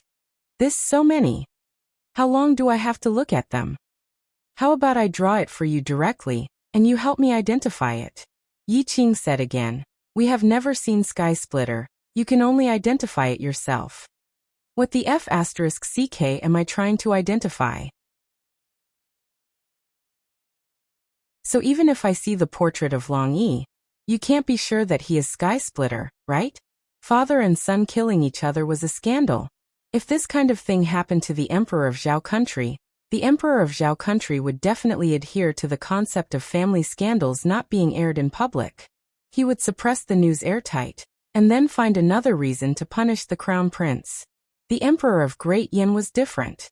He didn't care. As soon as he went to court, he announced that Shang Guanqi had ulterior motives, slandered Shang Guanyan, and killed his father. He also let Zhang Dequan announce the imperial edict to abolish the crown prince in public. Along with the imperial edict to abolish the crown prince, there was also an imperial edict to restore Shang Guanyan's royal status. Since then, Shang Guanyan was the 3rd princess of Great Yin. The whole court was surprised. Although they had already received the news last night, when it really came from the throne room, it still made imperial concubine Han very angry. She was so angry that her chest was about to explode. What assassination? What slander? That person called Long Outyin is clearly a spy placed in the Crown Prince Palace by Shang Guanyan. Is His Majesty old and confused? How can he not even see such a big flaw? Last night, she had sent people to the Crown Prince Palace to understand the whole process of Long Outyin's visit to the Crown Prince Palace. Traps, all traps. Io, imperial concubine, you can't talk nonsense. The head eunuch Su Gao stepped forward in fright. Be careful not to let other people hear. Imperial concubine Han snorted. This is my bedroom, who dares to spread it out? Su Gao dryly smiled. That's true, but it's better to be careful. Su Gao went to the Crown Prince Palace to inquire about Long Outyen. To be honest, the third princess's move was really exquisite. She could predict the emperor's thoughts. He had been in the palace for so many years, but he rarely saw anyone who could predict the emperor's thoughts. Whether the monarch punished or not, it was usually the monarch's own will. Those who took advantage of the situation and took advantage of the opportunity to trip up the victims were actually just the monarch turning a blind eye to it. They were not considered very smart. Su Gao said, Imperial concubine, I'm afraid there's a master behind the third princess. Imperial concubine Han thoughtfully said, What you said makes some sense. I watched Sheng Guanyin grow up. She's a straightforward person and doesn't have many thoughts. Otherwise, she wouldn't have been schemed against in the past. Su Gao hurriedly said, Isn't that so, Imperial concubine? If she has such a mind, why wait until now? She would have returned to Shangdu to compete with the second prince for the position of crown prince. Moreover, the eldest grandson's temperament is different from before. It's barely acceptable for one person to change, but for two people to change at the same time, who would believe that there's no master behind them? Imperial concubine Han said coldly. We must find the master behind them. I'd like to see who has the guts to go against me. Su Gao smiled proudly. Imperial concubine, don't worry. Our people have already been sent to the state preceptor palace. Imperial concubine Han smiled. Oh, so fast. There won't be any flaws, right? Su Gao smiled and said, They're all personally selected by Zhang Dequan. They're all his confidants. Even if they investigate their 18 generations of ancestors, it has nothing to do with us. Imperial concubine Han smiled coldly. It's not easy to place confidants around Zhang Dequan. I've buried so many chess pieces for so many years. I originally planned to use them in more important places. But who told Sheng Guanyin and her son to be so annoying? I'll borrow eunuch Zhang's hand to eradicate these two eyesores for me. Su Gao flattered. Imperial concubine is wise. Imperial concubine Han had already begun to imagine the fruits of victory. After the matter is done, who should I frame? I think Imperial concubine Wang Xian is good, and Imperial concubine Dongchen is also not bad. As she said this, she burst out laughing. On the other side, Zhang Dequan took 4 palace maids to the state preceptor palace. Gu Jiao went to the library pavilion, leaving only Xiao Heng in Sheng Guanyan's room.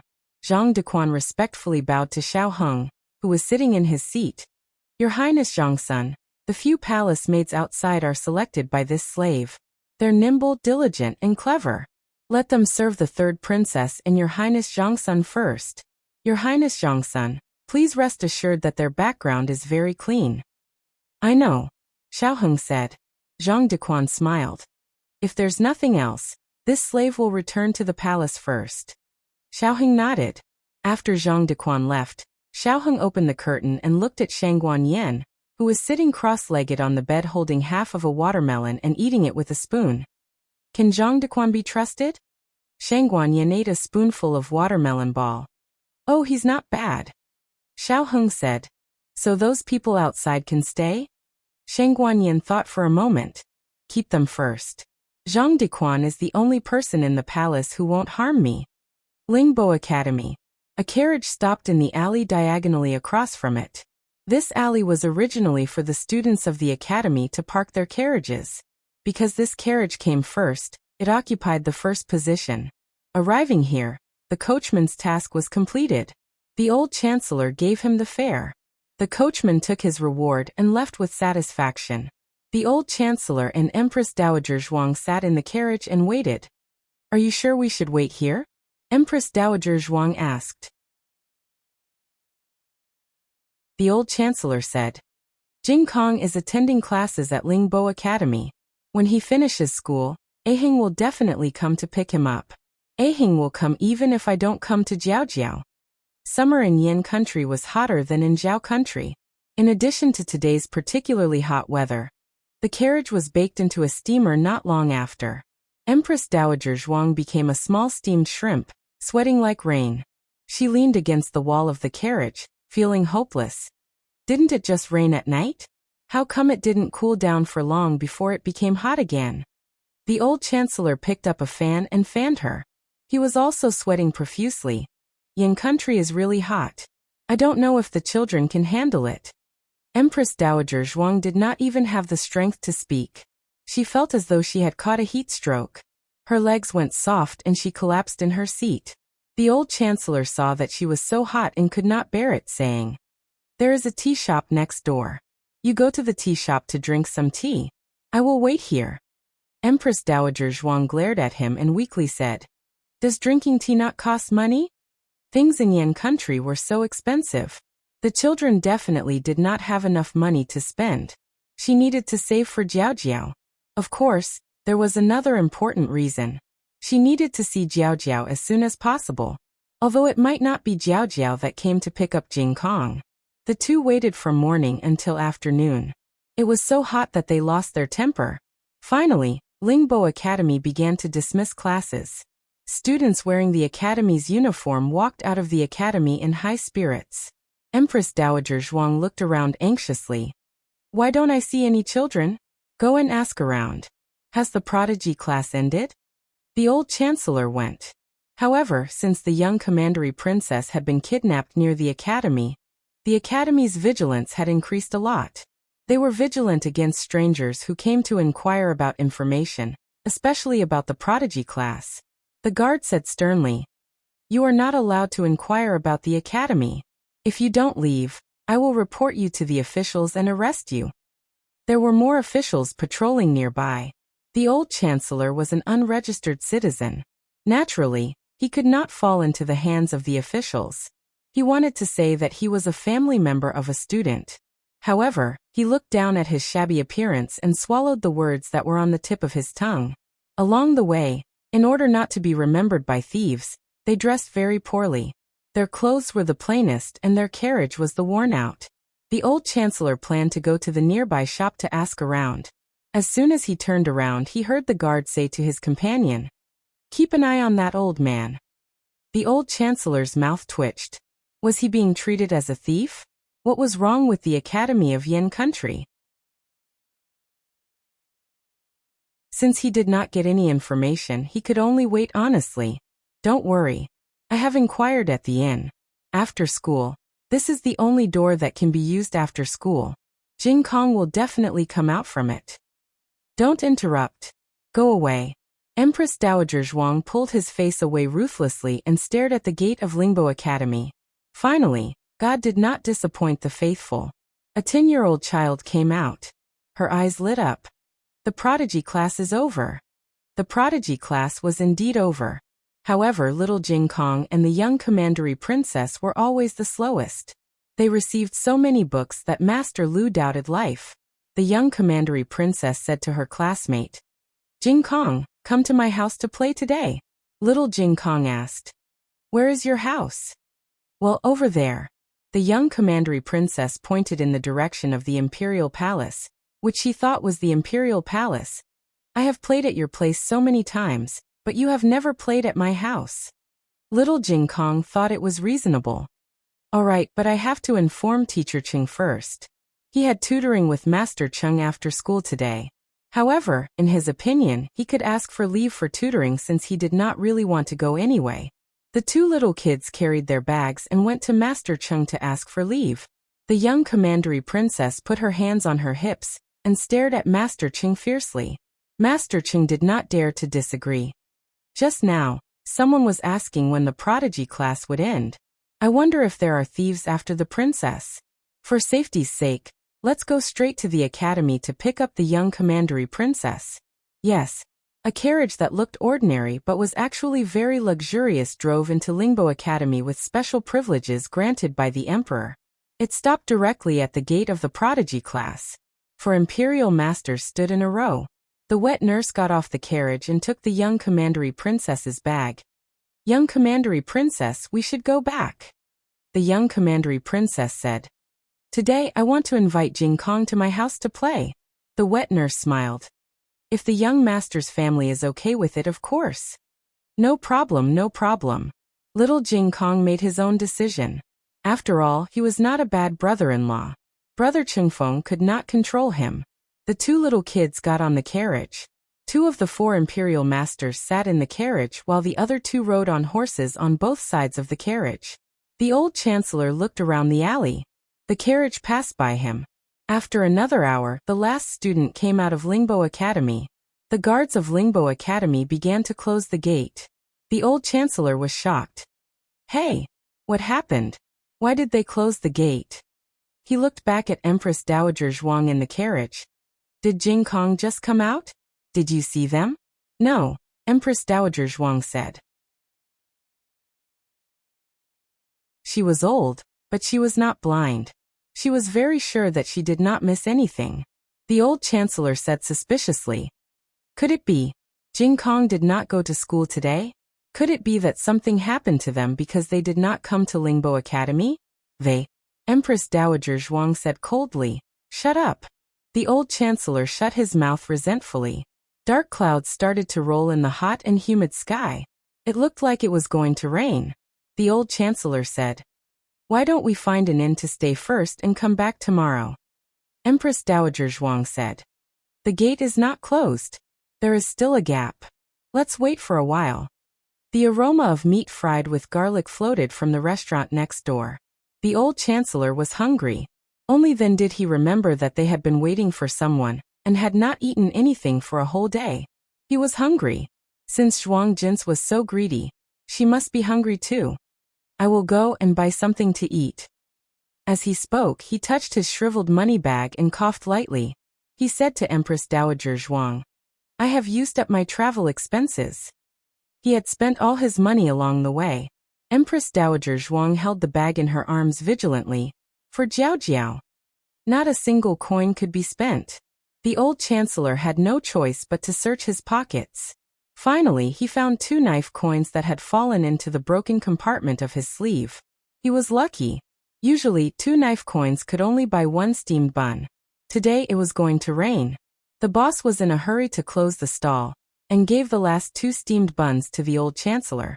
The old chancellor gave the bigger one to Empress Dowager Zhuang. The heavy rain in Sheng capital came without warning. The sky was torn open and the heavy rain couldn't wait to pour down. Mixed with the whistling wind, the stalls and carriages by the roadside were all overturned.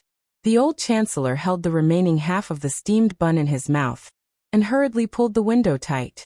The curtain of the carriage was also put down. However, the weather was too bad.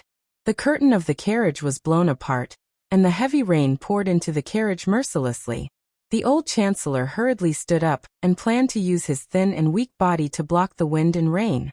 His hands gripped the door frame tightly, but who would have expected that the roof of the carriage would be blown away in the next second? The old chancellor couldn't open his eyes because of the rain. He went to grab the umbrella and wanted to open it to block the rain for Empress Dowager Zhuang, who knew that before the umbrella could be opened, he was blown to the ground first. This can't go on. We have to find a place to take shelter from the rain. He wiped the rain on his face and tried hard to open his eyes. He stretched out his hand towards Empress Dowager Zhuang. Come down quickly. I will catch you. It was very dangerous for 2 elderly people to be exposed to such extremely bad weather. If they were slightly careless, they might fall and never get up again.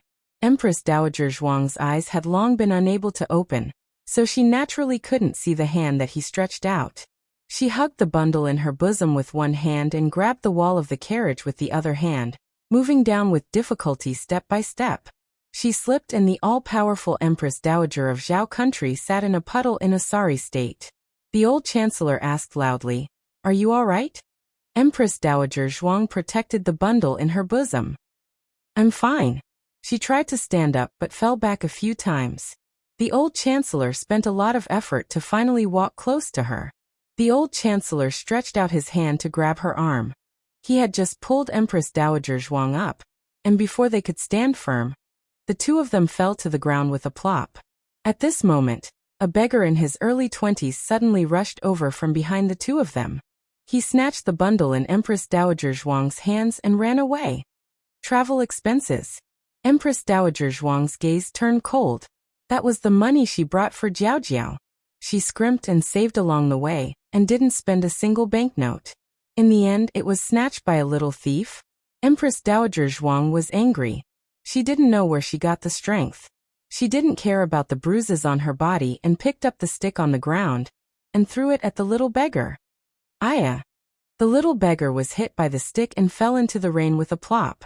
Empress Dowager Zhuang walked with the steps of an old lady chasing away her unfilial grandson, and came to the young beggar angrily.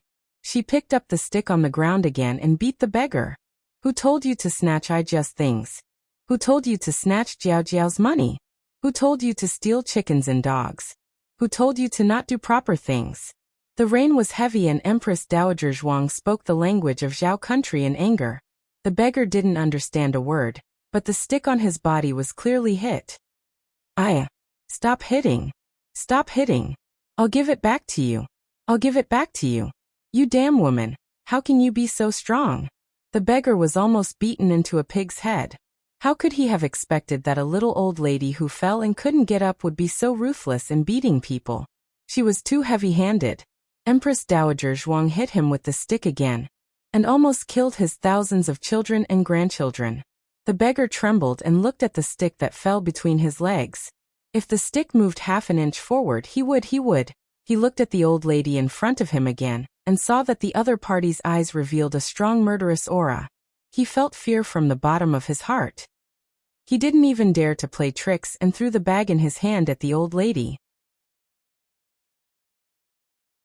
Taking advantage of the time when the old lady went to catch the bag, he rolled and crawled away. The bundle was blown apart, and the silver ingots inside fell to the ground with a crash. The banknotes were blown out by the strong wind, and floated all over the alley. Empress Dowager Zhuang squatted down to pick up the banknotes. The old chancellor just sprained his ankle and limped over after a long time. He looked at Empress Dowager Zhuang, who was squatting on the ground to pick up the silver and banknotes. He suddenly had mixed feelings. She was the legitimate daughter of the Zhuang family. She was born honorable and became the empress when she entered the palace. When the late emperor passed away, she became the regent Empress Dowager. She had been standing on top of the clouds all her life, and had never stooped down to pick up things from the ground. Not to mention a mere stack of banknotes. Even if a valuable antique fell on the ground, she would never take a second look at it. But now he opened his mouth. Zhuang Jin's. Empress Dowager Zhuang picked up a banknote that floated into the sewage pit, and wiped it on her sleeve. When she just came to the countryside, her family wasn't rich. Jiao Jiao had to go to the mountains to dig wild vegetables, and pick mountain products to sell in the market every day before dawn. In order to save 2 copper coins for the carriage, she carried the heavy mountain products and walked more than 10 miles. At that time, she was only 14. She couldn't even bear to eat a bowl of hot soup noodles outside, and only gnawed on a hard cold steamed bun in the market in the winter. But she didn't lack the silver for Liulong's school fees. She didn't lack the meat and vegetables that the family ate. She didn't eat them herself and left them for Lulang, Xiaoshun, and me. Later, when the little monk came, she spared no effort to buy things for the little monk. She only bought a pair of cloth shoes for herself, and it was with Lulang. The old chancellor was shocked. Empress Dowager Zhuang lowered her eyes and said, "If the silver is not enough, she will always be short for herself. I don't want Jiao Jiao to suffer. I don't want her to suffer at all." The old chancellor's eyes were slightly red. It was unknown whether it was for Gu Jiao or Zhuang Jin's. He squatted down. "I will pick it up with you." Both of them squatted on the ground and silently picked up the rain-soaked banknotes. Empress Dowager Zhuang picked up the banknotes and suddenly felt that someone was coming. She moved her body forward and blocked the banknotes in the puddle in front of her. A young man wearing a straw raincoat, a bamboo hat, and holding a red tasseled spear entered the alley from behind her. Empress Dowager Zhuang didn't care too much and continued to pick up the banknotes. The young man walked past her. When he reached the entrance of the alley, the young man's footsteps suddenly stopped. There were only a few banknotes left, and there seemed to be more people coming into the alley. Empress Dowager Zhuang picked up the banknotes faster. Her legs were almost numb from squatting. Suddenly, a familiar voice came from behind her. Great Aunt? The latest chapter of this book is not finished yet. For more exciting content, please scan the QR code below to download the app. The novel is more complete and updated faster. Millions of novels are free to read. There are novels with connotations that can't be found on the internet here. https://www.zhbqg.com/89642_8964286/106408399. HTML Genius remembered the website address in 1 second. www.zhbqg.com Bikuj mobile reading website.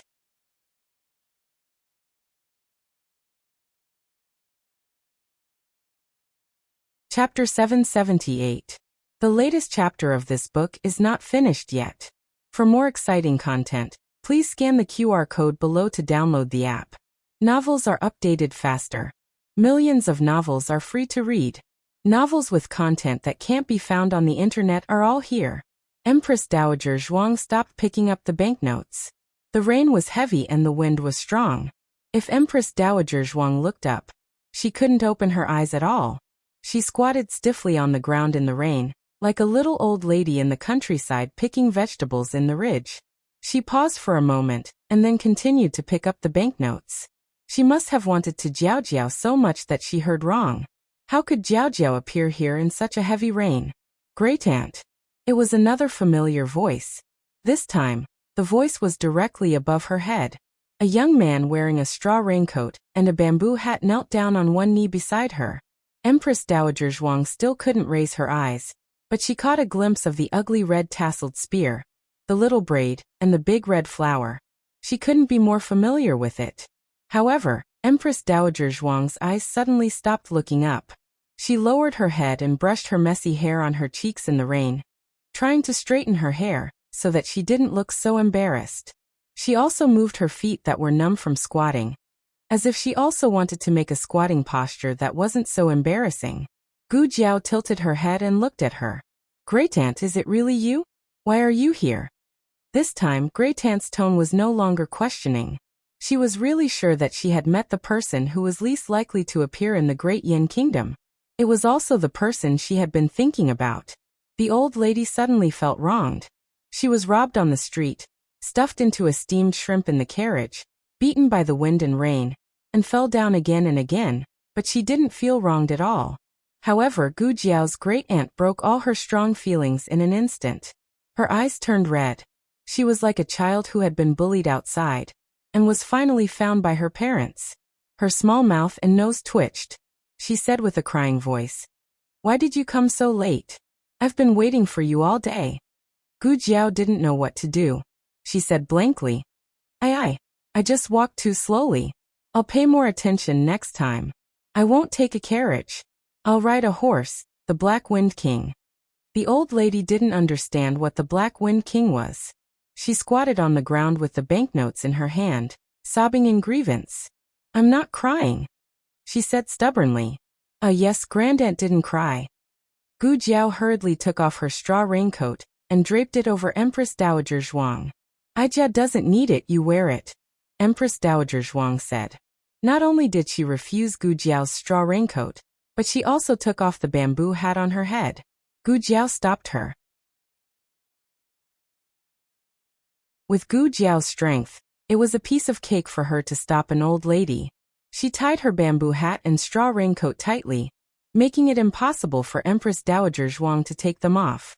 Seeing this, Empress Dowager Zhuang no longer made a futile struggle. She sniffed and pointed at a banknote in front of her. "This is the last one. My feet are numb." Gu Jiao went to pick up the banknote and handed it to Empress Dowager Zhuang. After Empress Dowager Zhuang took the banknote, she didn't put it away immediately. Instead, she handed it to Gu Jiao along with the rest of the banknotes in her hand. "Here, this is for you." Many years later, when Gu Jiao galloped on the battlefield, she would always recall this scene. On a rainy day, She ran for thousands of miles, squatted on the ground, and picked up the banknotes one by one, just to hand them to her in perfect condition. When she lived in the school in her previous life, she never understood why her roommate's mother would transfer several cars from the distant countryside to the city. She was so carsick, just to give a jar of pickled vegetables to her daughter who lived in the school. She thought that she understood that kind of feeling. Gu Jiao carried her grandaunt to a restaurant near the alley, and came back to carry the old chancellor. "I want 2 rooms, Gu Jiao said.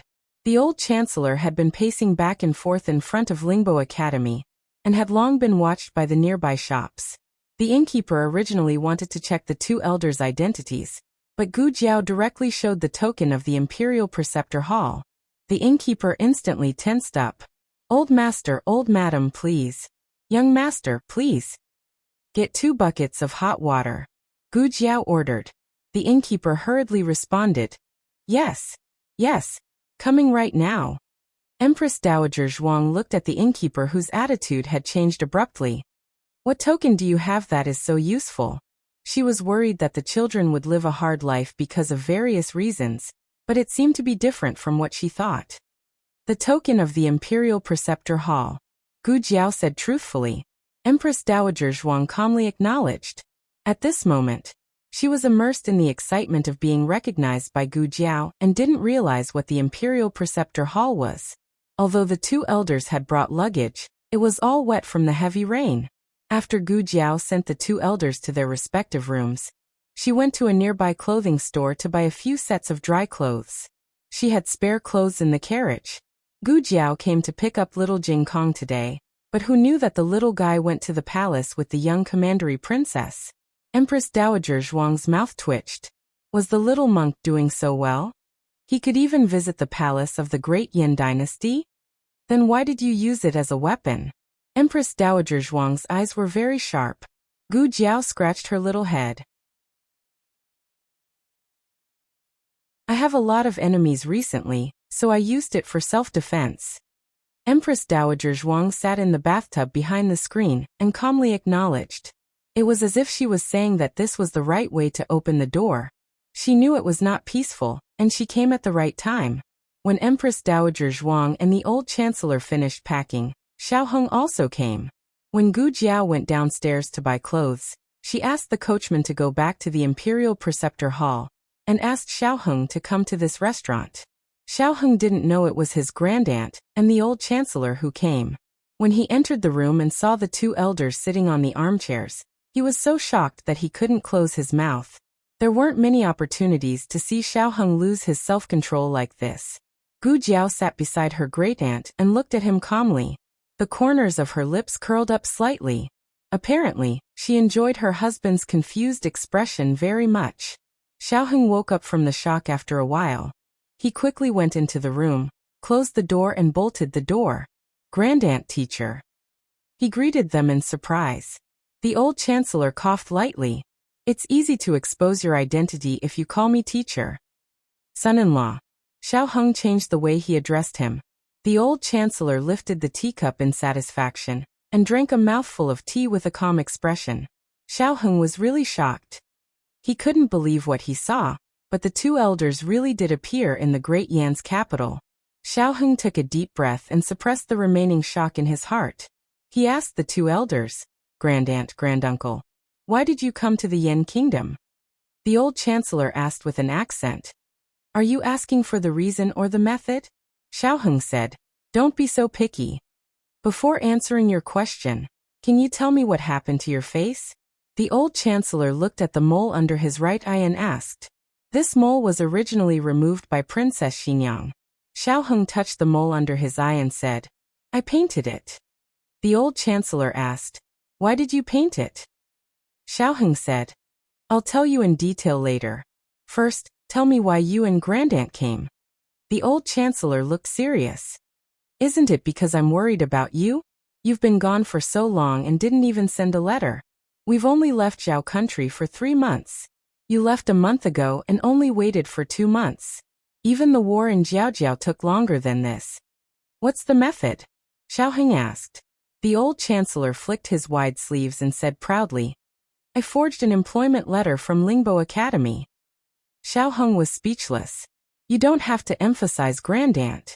As for why the old chancellor knew what an employment letter from Lingbo Academy looked like, it was because Elder Feng had received it before. Elder Feng's talent was underestimated in Zhao country. All the academies in the Yan Kingdom were fighting for him. At least 6 academies in the Yan Kingdom had sent an invitation to Elder Feng, including Lingbo Academy in Chengdu. Unfortunately, they were all rejected by Elder Feng. The old chancellor had seen those documents and forged one according to his memory. However, Lingbo Academy's forgery was so good that he only succeeded after more than a month. If it were someone else, they wouldn't be able to forge it at all.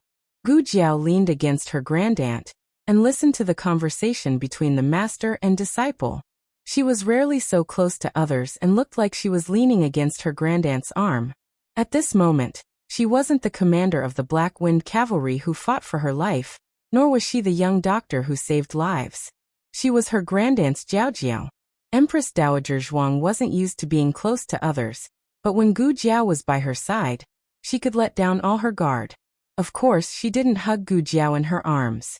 That wasn't her personality, and didn't suit Gu Jiao's personality. The relationship between the two was beyond the superficial intimacy. It was a tacit understanding that could burn their lives for each other. This conversation was mainly between Xiao Heng and the old chancellor. Grandaunt and Gu Jiao were the audience in the room. They watched the master and disciple talk and stare at each other. They especially enjoyed this long-lost intimacy and peace. Both of them thought it was great. It was great that Grandaunt was by their side. It was great that they found Jiaojiao. Okay, we finished talking about our business. It's time to talk about yours, the old chancellor said. He didn't mention the hardships along the way, but Xiao Heng and Gu Jiao were already having a hard time.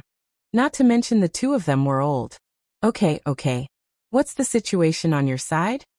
The old chancellor was most afraid of suddenly being emotional, so he hurriedly urged Xiao Heng to share information about Chengdu. The situation on their side was a bit complicated.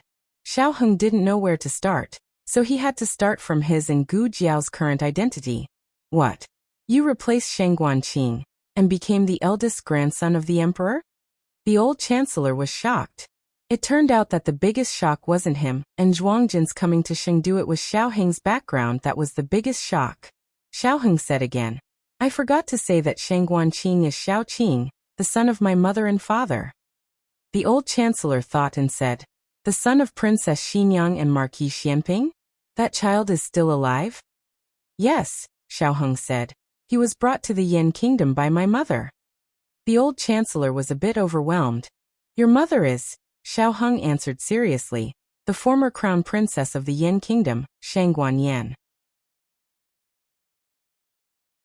So the woman brought back to the capital by Marquis Xianping wasn't a slave of the Yan Kingdom, but a princess of the royal family. Was Marquis Xianping so lucky? Empress Dowager Zhuang came from the palace after all, so she was more sensitive and receptive than the old chancellor in this aspect. Her reaction was still calm, but when Xiao Heng talked about Gu Jiao, she couldn't calm down. The foster son of Duke's Mansion, the commander of the Black Wind Cavalry, the public enemy of the top 10 aristocratic families. Empress Dowager Zhuang's mouth twitched. She knew it. How could this girl not cause trouble? Look at her. She almost turned Chengdu upside down. She did it all by herself. Xiao Heng and the old chancellor talked for a full 2 hours before they finally finished exchanging all the information. The two elders fell silent. The little ones caused trouble here and there. With too many tricks, they were already too shocked. They needed time to digest it. Although Xiao Heng and Gu Jiao had obtained quite a few victories at this stage, in the eyes of the experienced Empress Dowager Zhuang and the old chancellor, the little ones' tactics were not perfect. They acted as they pleased, lacking a tight organization and plan. Thinking back to the time when Empress Dowager Zhuang and the old chancellor fought so fiercely, it was from the court to the inner palace, from the inner palace to the officialdom. It even indirectly affected the battlefield. The two little ones' tactics were just a drop in the ocean. Empress Dowager Zhuang snorted. If you only had Aheng's tactics back then, I would have exiled you 3,000 miles away, never to return to the capital for the rest of your life. The old chancellor snorted. If you were like Jiaojiao back then, I would have let you sit in the cold palace for a long time. Xiao Heng and Gu Jiao. You two can quarrel, but can you not drag us into it? Don't we want face? Also, you two did not need to hide your identities back then. Of course, you can fight however you want. I'll have you try changing your identities to the country of Yen. So infuriating. The young couple turned their faces away. Cough cough. The old chancellor was defeated by Empress Dowager Zhuang's death glare. Aheng, where are you living now? An hour later, a carriage entered the imperial tutor's hall. The heavy rain had just stopped, and Yu He walked over from the west side of the corridor while holding a bowl of medicine. He immediately saw Xiao Heng and Gu Jiao leading an unfamiliar couple into the Qilin hall. He was puzzled and said, Your Highness Zhang Sun, young Master Xiao they are. Xiao Heng had a calm expression and said, They are young Master Zhao's patients. They came from outside the city and had nowhere to go due to the heavy rain. Thus I made the decision to bring them in first. I will speak with Imperial Tutor later on. Yu He quickly said, No need, it's a small matter. Master has already made it clear to have Your Highness Zhang Sun treat the Imperial Tutor's hall as your own home. There's no need to be polite. After all, Your Highness Zhang Sun has never been polite with the Imperial Tutor's hall. It's not the first time you've brought those scoundrels from Jianghu to spend the night. This time, bringing two normal patients can be considered a pleasant surprise. How could Xiao Heng know that Shang Guanqing was so indecent, and thought that the Imperial Tutor was being polite? Recently, the inner city had been very strict. Leaving the aunt and grandpa in the inn, Xiao Heng and Gu Jiao were not at ease. Only then did they temporarily bring the two elders back to the Imperial Tutor's hall. But the Imperial Tutor's hall was not a place to stay for long. At dawn the next day, Xiao Heng set out to find a suitable residence. The Qilin hall had many side rooms. Of the dozen or so rooms in the east corridor, only Xiao Heng, Gu Jiao, Shang Guanyan, little Jing Kong and a few servants lived in them. There were still quite a few rooms that were empty. Because it was two in-laws, living in two rooms was too strange. Gu Jiao only had the servants tidy up one room. The old chancellor looked at the spacious room and said nervously, That, I'll sleep on the floor tonight. Hehe. Empress Dowager Zhuang rolled her eyes and went to Gu Jiao's side. Your Highness Zhang Sun. Four palace maids who were sweeping the corridor saluted Xiao Heng in unison. Xiao Heng nodded slightly. You can go and do your work. Yes. The four continued to work. Empress Dowager Zhuang just walked to the door of Gu Jiao's room. She looked at the two palace maids and two eunuchs who were doing the sweeping. Her eyes fell on one of them, and she frowned slightly. The latest chapter of this book is not finished yet. For more wonderful content, please scan the QR code below to download the app. The novel is more complete and updated faster. Millions of novels are free to read. There are novels with connotations that can't be found on the internet here. https://www.zhhbqg.com/89642_8964286/1063888110. HTML Genius remembered the website address in 1 second. www.zhhbqg.com Biku Pavilion mobile reading website. You're tuning in to the Earbook Haven YouTube channel. Don't forget to subscribe and join us on this journey to catch the most captivating stories.